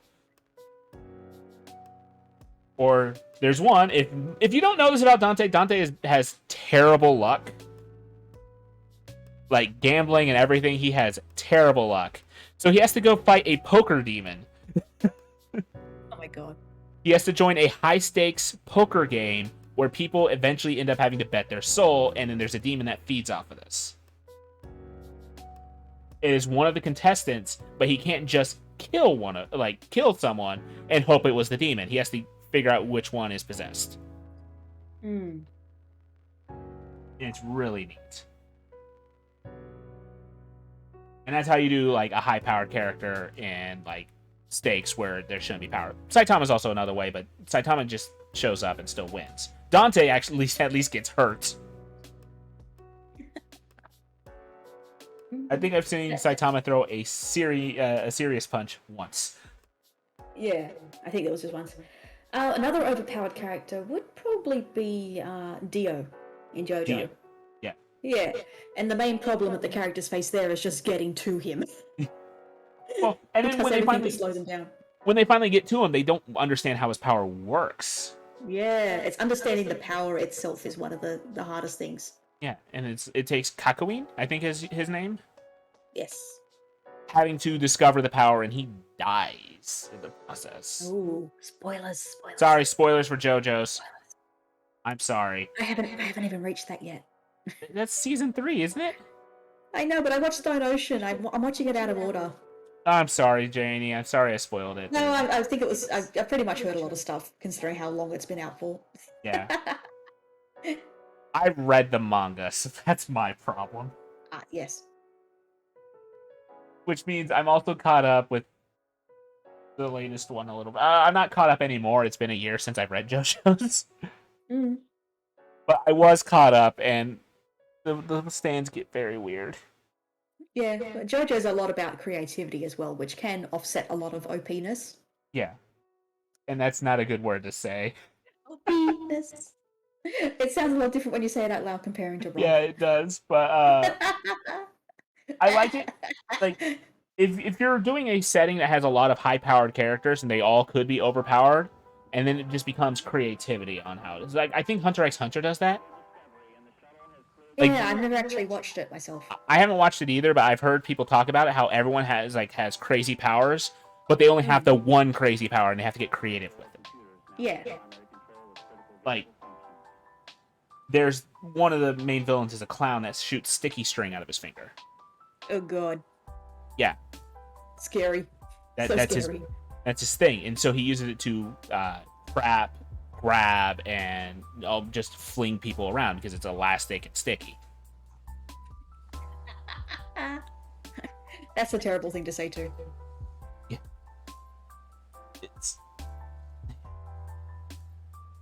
We're mature adults, Rainey. Right? We're mature. Oh penis. God, I think I need to play Power Wash Simulator to clean this up. I played a little bit of Power Wash Simulator, I'm sorry. Play some House Flipper and clean this mess. So Rochelle bought me Power Wash Simulator, and I love it. It's so stupid on why I love it. I played a little bit of it off stream. I played it during my Christmas stream. But another OP character, again, going back to it, is Gandalf, yes. believe it or not. Yeah. But how Gandalf do you... the White, specifically. Yeah, Gandalf the Black. But yeah, like, how do you use Gandalf? Well, you have to limit him. Like, he has crazy powers because he is not human, essentially. So how do you do it? You give him very strict rules on what he's allowed to do. And wasn't that the big thing about... God, what's the other wizard? The other wizard's name? Radagast or Saruman? Saruman. Saruman, yeah. Wasn't that the big thing that Gandalf was talking to him about, that he wasn't supposed to get involved, but he did? Yeah, I think so. And I think he lost the wizards were always meant to be observers more than they were problem solvers. It's just, if you're going to use an OP character, you have to either give them a big downside, like Saitama always late, or Dante keeps getting injured in various ways. Or you have to take away his weapons or skills or something. They always find a way to make an overpowered character weak. Or you need to lock them in specific scenarios, like Gandalf, who can't do things until the situation's right, like, say, fighting the Balrog. Or summoning the eagles. Or summoning the eagles, which, again... Hey, no, the eagles thing was explained in the books. They don't explain it in the movies, but in the books, they're highly intelligent creatures, and they do not enjoy being used as mounts. Yeah, exactly. And it's not like you could summon them when you're underground either. Yeah. And even then, they could not get close to Sauron without Sauron seeing them and blasting them out of the sky. Yes. But they also Especially, had flying creatures. yeah, they also the what the hell was that thing called? The Fell Beast? Yeah, I can't remember what they're called either. I think they're called Fell Beasts, Hmm. along with the Witch King. Hmm.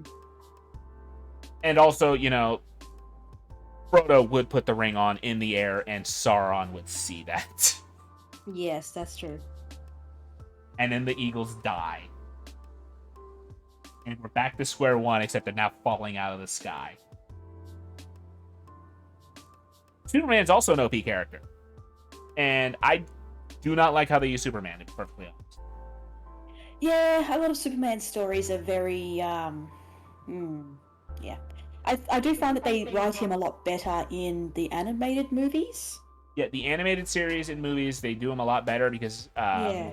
he still thinks himself human, is the big Yeah. thing. So he's limiting himself. But early Superman, who could, reverse time and things like that, like hear things from the vacuum of space,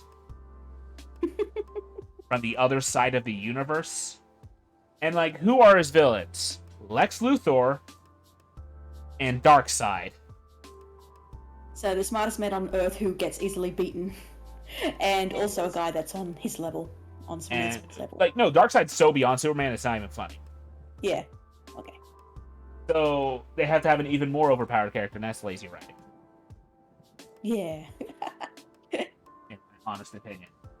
Well, a lot of reasons for why Superman doesn't get involved in stuff with Justice League things is, oh, he's off planet. Yeah, he's doing something else. That's his weakness. There's only one of him.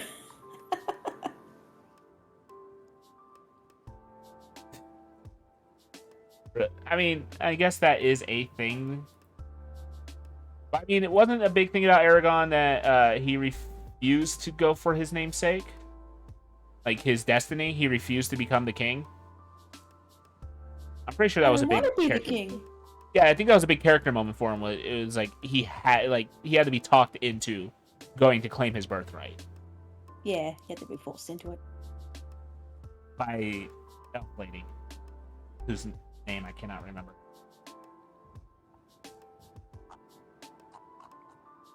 I can't remember it. Arwen? Yeah. And also another thing is, Frodo never dropped the ring in the volcano. If everyone remembers correctly, he was not going to be able to. Like, whoever has the ring, they could not drop it in the volcano. Smeagol had to bite his finger off. He had to be forced. Yeah. And Tolkien even came out and said that he would never have been able to drop it in there. So without Deus Ex Smeagol, Sauron would still be alive.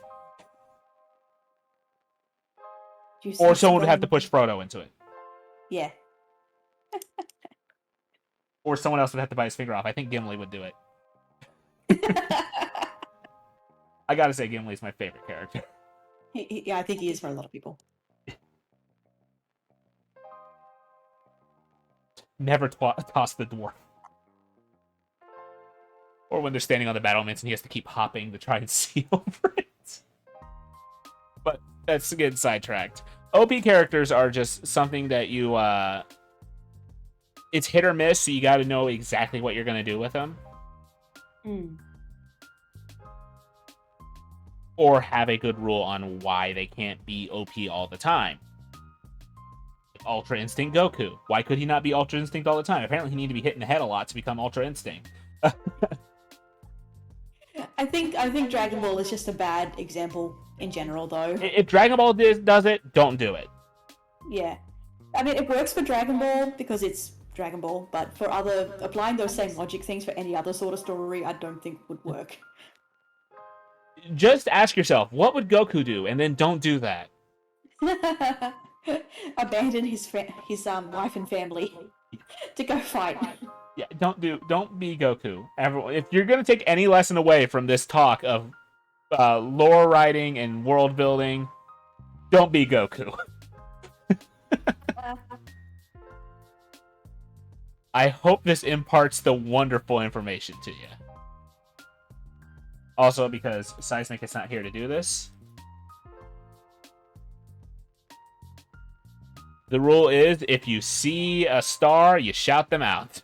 Sorry. Aww, yay. I love my friends.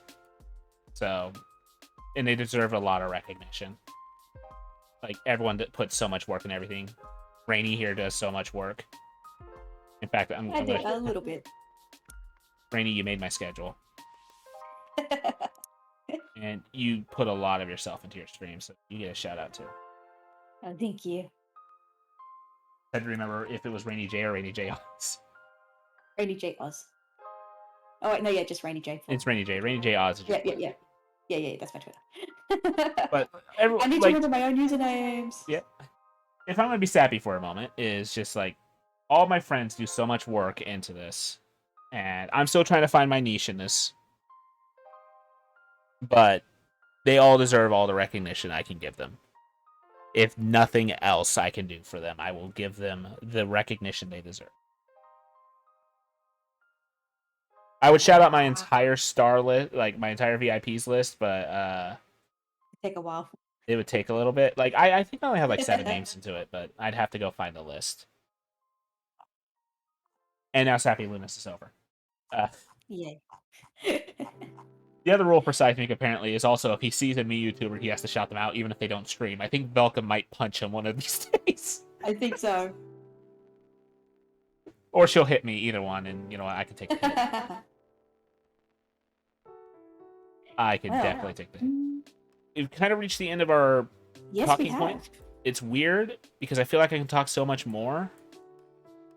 Gotta save some stuff for the future though. Because yes, I will do this again. Rainey probably won't be with me next time.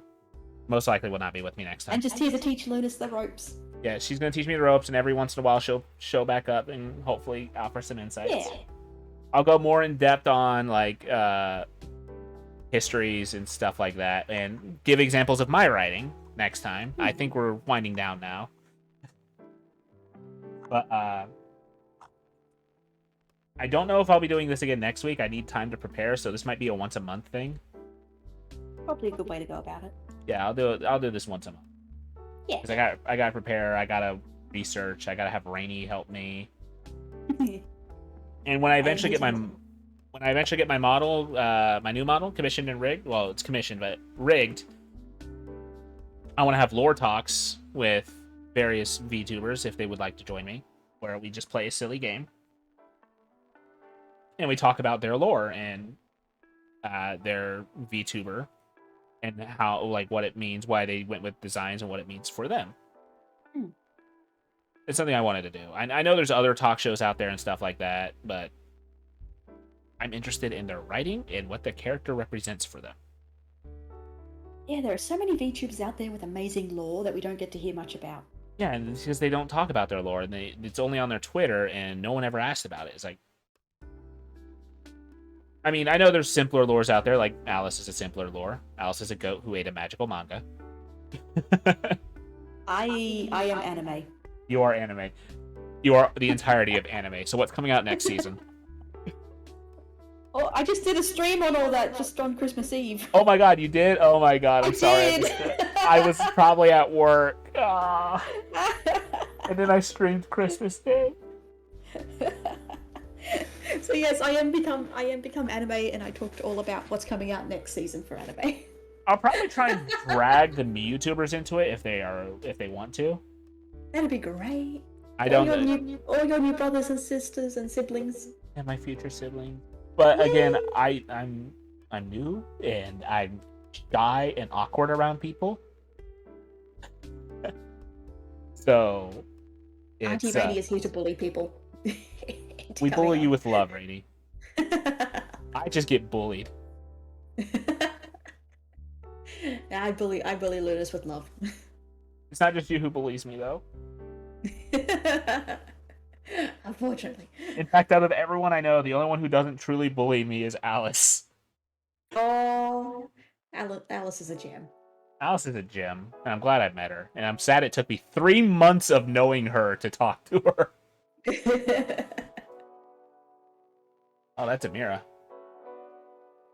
Amira's aggressively opening doors. Hi, Mira. Hi, Rainey.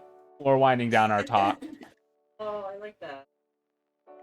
This? Yeah, this is just a YouTube video we pulled up. Hold on.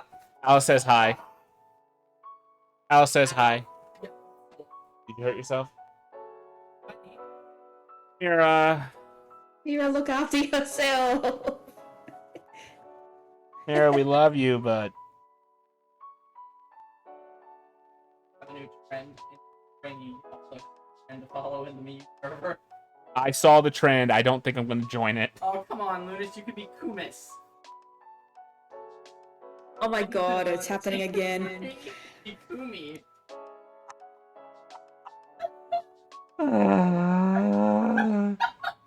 We were doing so well. We had only one moment of badness. Well, 2 moments of badness. I ruined everything. We didn't ruin anything, but we did so well. The only thing that came out of our mouths was "O-penis." I'm sorry, what? O-penis. How did that happen? The word OP. Overpoweredness. Overpoweredness. Oh, you were talking about how OP someone could be. Or we were talking about overpowered characters and how. Watch the VOD. Watch the VOD, Mira. I can't believe you, my friend of many years, by many years, I mean like a year. It's almost a year. Yeah, would tell me to watch the VOD. I'm so sorry. Do you want the synopsis? I still have my WordPad up. She did say hi, by the way, Alice. I don't know if you caught that. She was just in the middle of screaming in pain.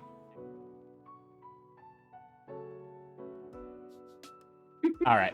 I think we can call it here. Find out.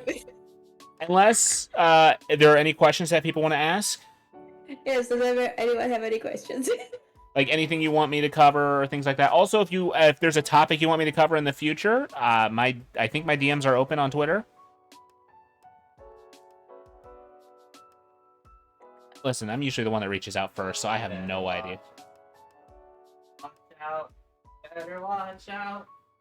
Special guest Mira. But if there's nothing else, I guess we can wind down. I'll see everyone tomorrow when I play Pokemon.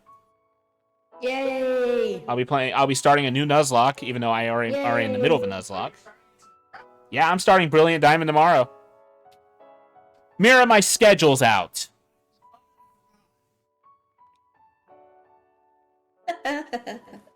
No one ever looks at my schedule. Rainey put so much work. Rainey put so much work into it. But I think.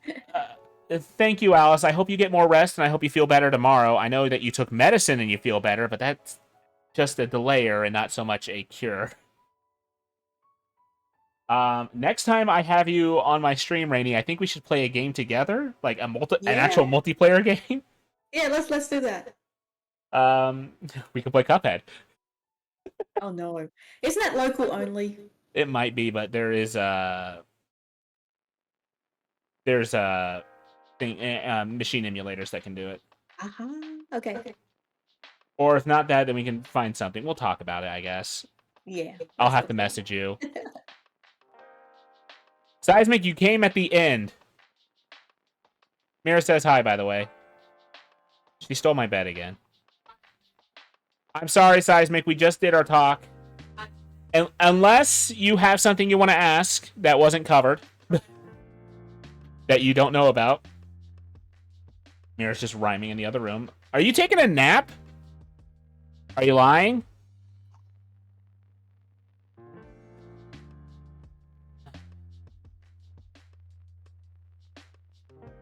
I don't even know. Basically, we talked about the starting point of your story. Always know what kind of story you're writing. The setting, your protagonist and your antagonist, their goals. Always ask why. Whenever you do anything in your story, ask yourself why or what or how. Just ask yourself questions. We did the rule of cool versus logic, when to use it and when not to use it. And we spent a lot of time talking about Star Wars during that moment. We talked about soft versus hard power systems, which... if you don't know that, soft power systems are like Star Wars, the Force. There's no hard set rules. The Force can just do things. versus more rigid things like Harry Potter, where they have to cast spells by following words and routine. Then we talked about power scaling and overpowered characters and the do's and don'ts of that. And we talked about Saitama for a bit. Is there anything else that you would like?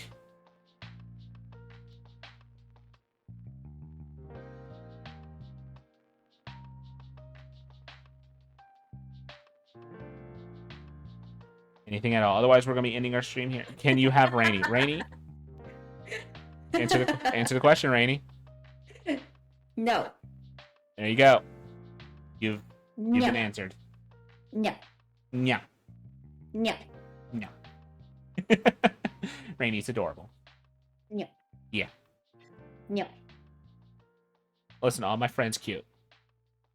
You are No. friend. You are Luna's friend. cute. Luna's cute. No, you are. Luna's cute. No, you. Luna's cute. No, you. Luna's cute. No, you. Luna's cute. Nope. Luna's cute. You. No, you. No, you. Rainey. No, you. Rainey. No, Rainey no, cute. you. Rainey cute. No, you. Rainey cute. No, you. No, you. No, you. No, Luna's cute. I got tongue-tied. I win. Nah. So are you, Alice. Alice is absolute cute. Yeah. Hang on. We can band together for this. Yeah. Alice is cute. Alice is absolute cutie, and I'll prove it on the waifu tier list that I'm doing this Saturday. Yay. Alice's attendance is mandatory because she's the one that said I wouldn't do it. It was a threat for the longest time. It's like, do I need to make the tier list? Do I need to do the tier list? And then she said, you're never going to do that. You keep saying that. So then I made the post on stream.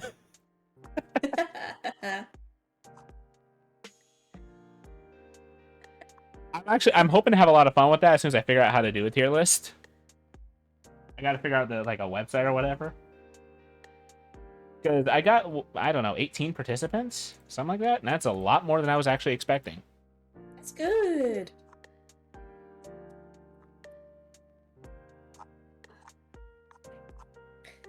Let me find out. Tier list.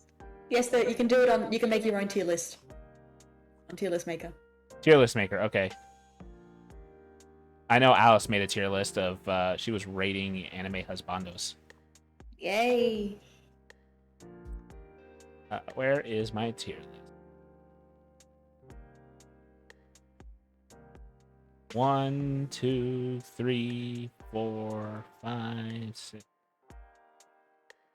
7, 8, 9, 10, 11, 12, 13, 14, 15, and a bottle of ragu. Why is it so pretty? Did you see the picture I sent you? Yes. My statement does not change. No, I sent you a purposely bad one. Yeah, nope.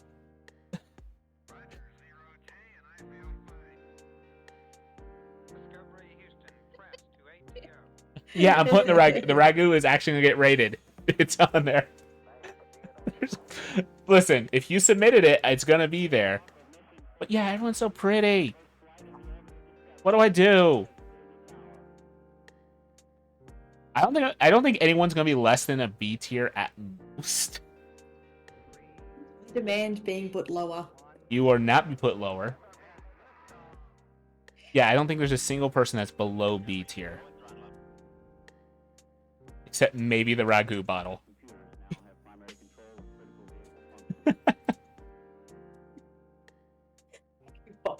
F. That's 15 people. That's a bigger turnout than I was expecting. Not 16 because Alice is in it. And I don't know what picture you want me to use, Alice. If you don't give me a picture, I'll pick one.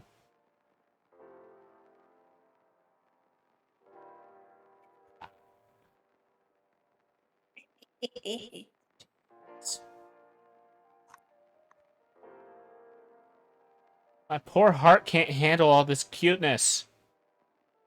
Oh, you don't trust me to pick one? I'm hurt. I'm not hurt. I'm not. I'm kidding. Actually, I don't even know why I say my heart hurts, because Rochelle ran off with it. She won't give it back. I can't have your heart, no. I don't have my heart. Rochelle stole it and is using it as a pillow. Oh. Shad. No, I don't have an icebox where my heart used to be. There's just stitches in a hole. Did you know you could get a mechanical heart? You can get a mechanical heart now? Yeah, a guy lived for like 550 days with one before he was able to get a donor. That's actually really neat. Yeah. We're He had actually to wear a gonna backpack. we're gonna reach a point where we will be able to have like mechanical organs and Ooh. have less chance of organ rejection. Or they're going to reach the point where they can regenerate organs. Ooh, in the future, have like organically grown in a lab. Yeah, they would take some of your DNA and then grow a new like kidney or something out of that, so that Wow. there'd be no rejection because it's still your DNA, so your body would still recognize it. It would just take a while. Is the problem? That's creepy. It is creepy, but it's neat. Like, there are blind people who can see now Yeah. because of medical advances. Yeah. Also, another writing tip. I don't think there's too much far out there for sci-fi technology if you're gonna write sci-fi, because technology is weird. Things are possible that we never thought were. Exactly. Did you know it only took like 60 years between the very first plane and getting into space? Yeah, Like but to you the know what? moon? There's the worst part about that is we're still using this exact same aircraft. That's true. Like, I swear there's like Tang and Velcro in it. It's neat to think about. There's a huge... Okay, tell me your gripe. I'm actually curious about this because I read sci-fi and I write a little bit of sci-fi.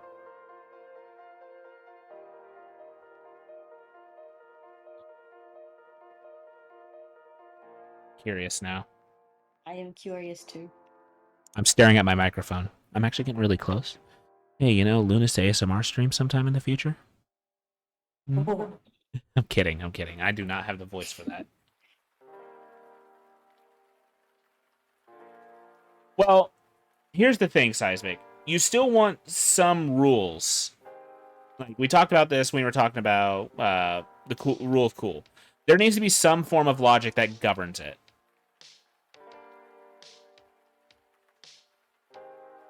And everything in the technology, like everything that uses that technology, needs to obey those rules. Like, so you can't just have a black hole in a box. Because there has to be a reason on why that's contained, and then you have to figure out, all right, if that's the power of their technology, then what's their limit?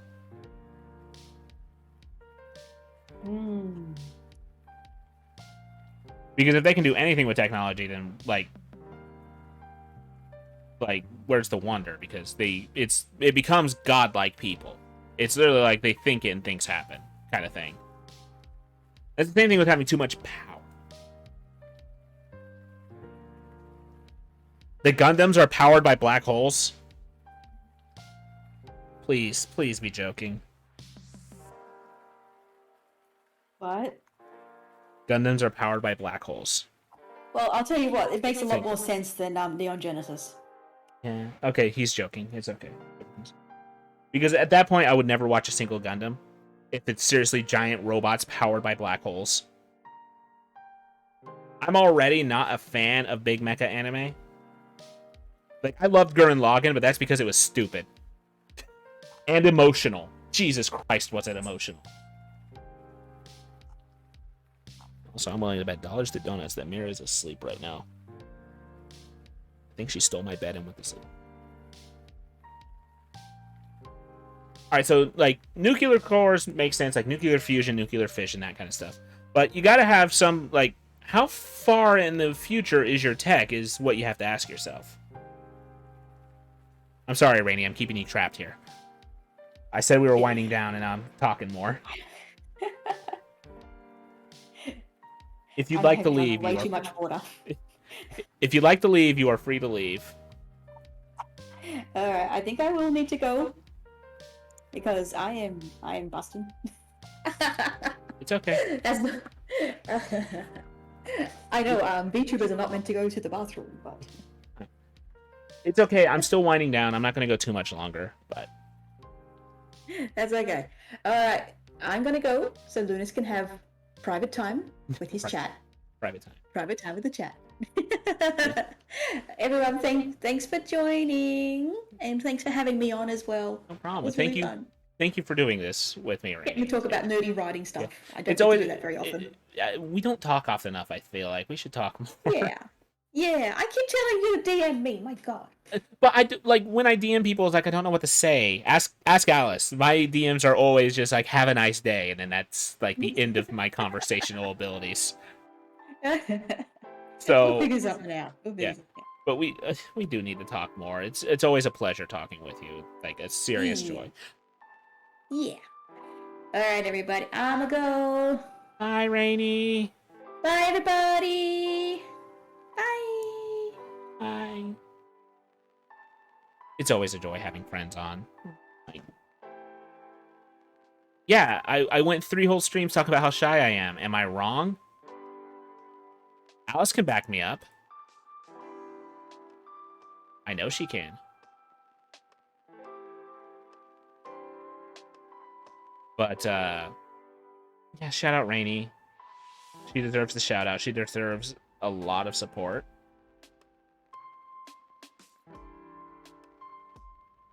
Alice, you talk to more people than I do sometimes. Like, in my DMs, I talk to maybe 2 people in my DMs. Beyond saying, have a nice day.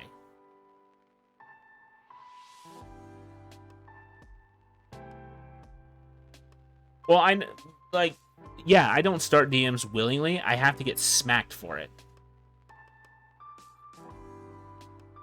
Like, literally, I'm held at gunpoint. I think Mira has a sniper rifle.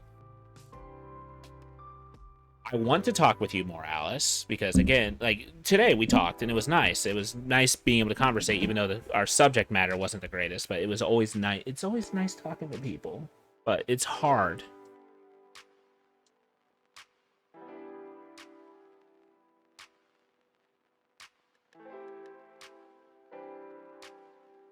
So, Alice, I'm going to send you a DM daily, and we'll try and start a conversation, even if it doesn't go long. Oh, geez, that sucks, Seismic. I'm sure we can find something to talk about. You still have to ask me a question, Alice. We have to continue our question game. There we go. I found out our DM conversation. It's your turn to ask me a question.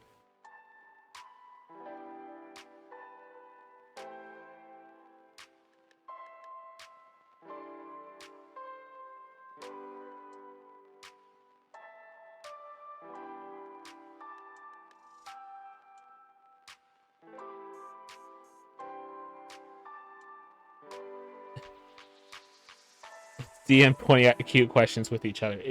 Is what bigger than a duck? But no, it's Are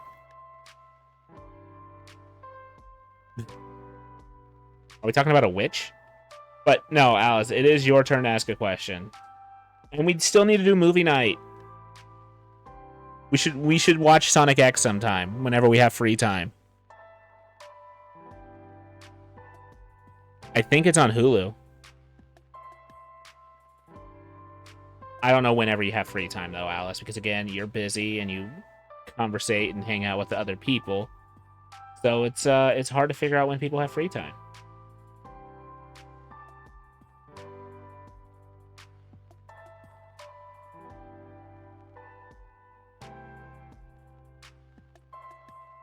You are pretty much free this week. I have to do a Pokemon stream tomorrow.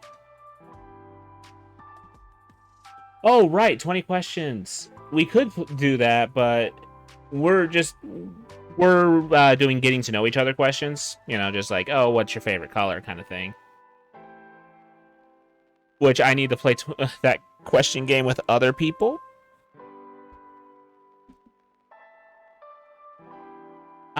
Depending on how late you stay up tomorrow, Alice, I might poke you and we could watch some Sonic X tomorrow.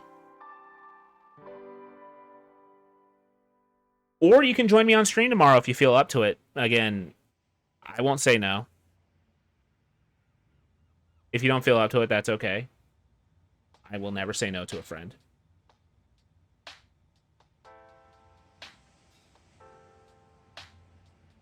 All right. You let me know. Also, if you get the results back, do let me know as well. Whenever that happens.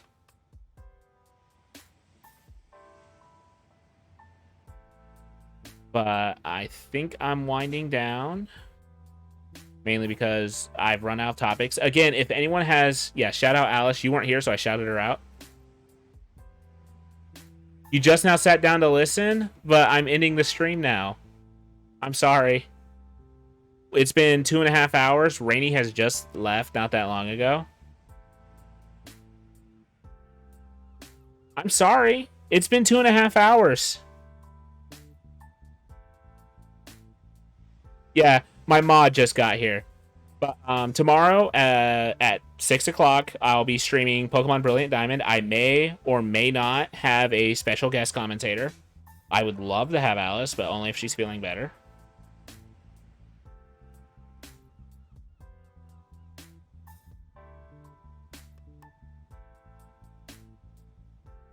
And if not, Alice, if you're still feeling fine after my stream tomorrow...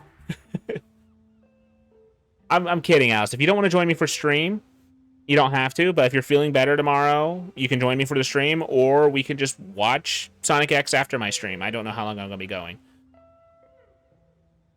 I need to find my Switch controllers. Hi, Rochelle. You got here as I'm ending. I'm sorry, Rochelle.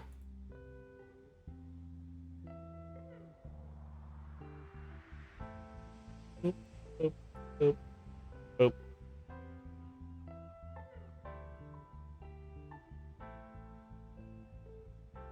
Then go back to bed, Rochelle. As much as I love having you here, you gotta take care of yourself first, especially since we're watching The Witcher tomorrow. But, alright, I want to show you guys how prepared I was for this stream. And that, I mean, how not prepared I was. Hold on. Like, I want you guys to see this. We're baking cookies.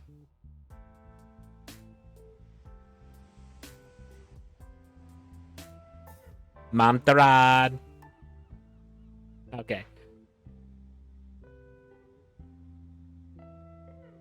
I get to use that phrase. I love that. I know a foreign phrase now.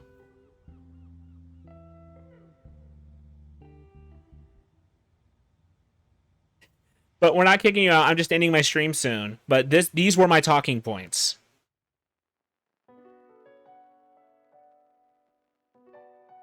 I'm showing behind the facade and how little I actually understand.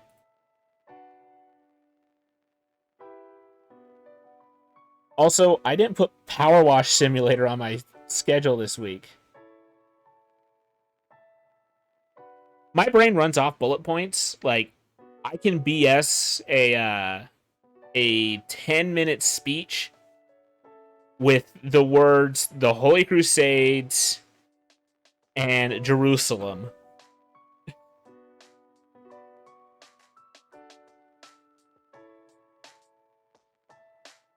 I'll fight you, Seismic. But yeah, these were the notes we went over today. We also talked about the different kinds of antagonists.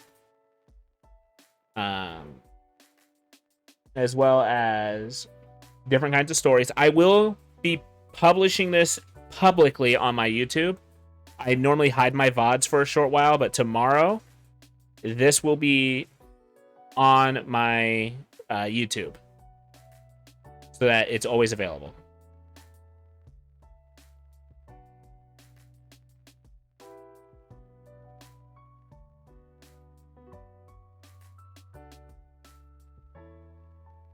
So, just a fair warning.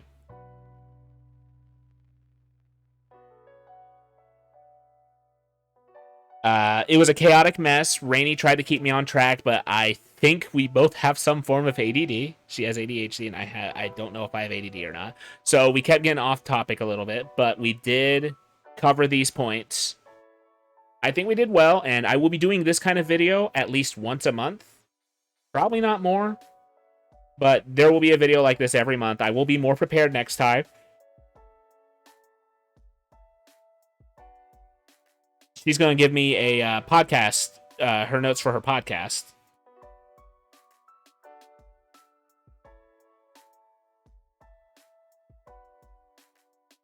So, yeah. I'm going to switch to my ending screen, even though I really like this chill music, but I hope to have more special guests when I do the podcast. Yeah, Rainey is so wonderful. I don't know if she's here or not, but she is like, I think she's gone now, so I can say this. She's like, she deserves so much more than even what I can give right now. She's such a wonderful person who does a lot for people. Thank you, Alice. I hope you have a great rest of your night, too. My God. Rainey just quote retweeted my waifu tier list. Don't forget. You go ahead and tell her. But don't forget, my tier list will be this Saturday. I think it'll just be me, no special guests or anything.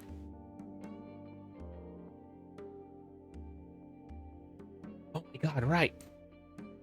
Rainey. I'm going to retweet. She does commissions, I'm pretty sure. Yes, there.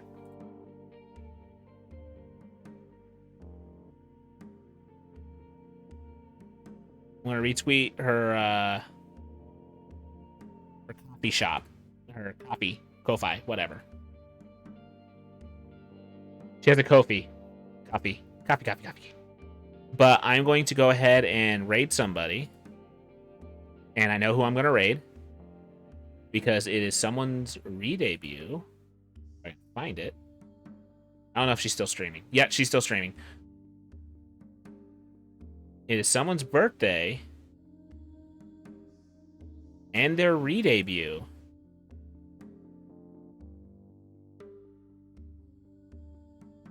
And it's someone who I want to talk to more, but again, it's me. But we are going to raid Minty.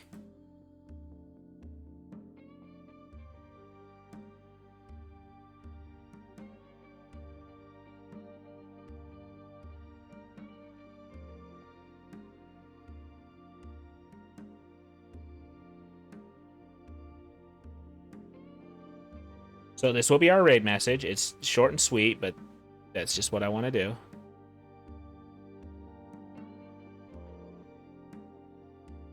And I will see you all tomorrow. Have a good one. Oh, I forgot to hit the start raid. Whoops. I'm a potato. Love you guys. Bye.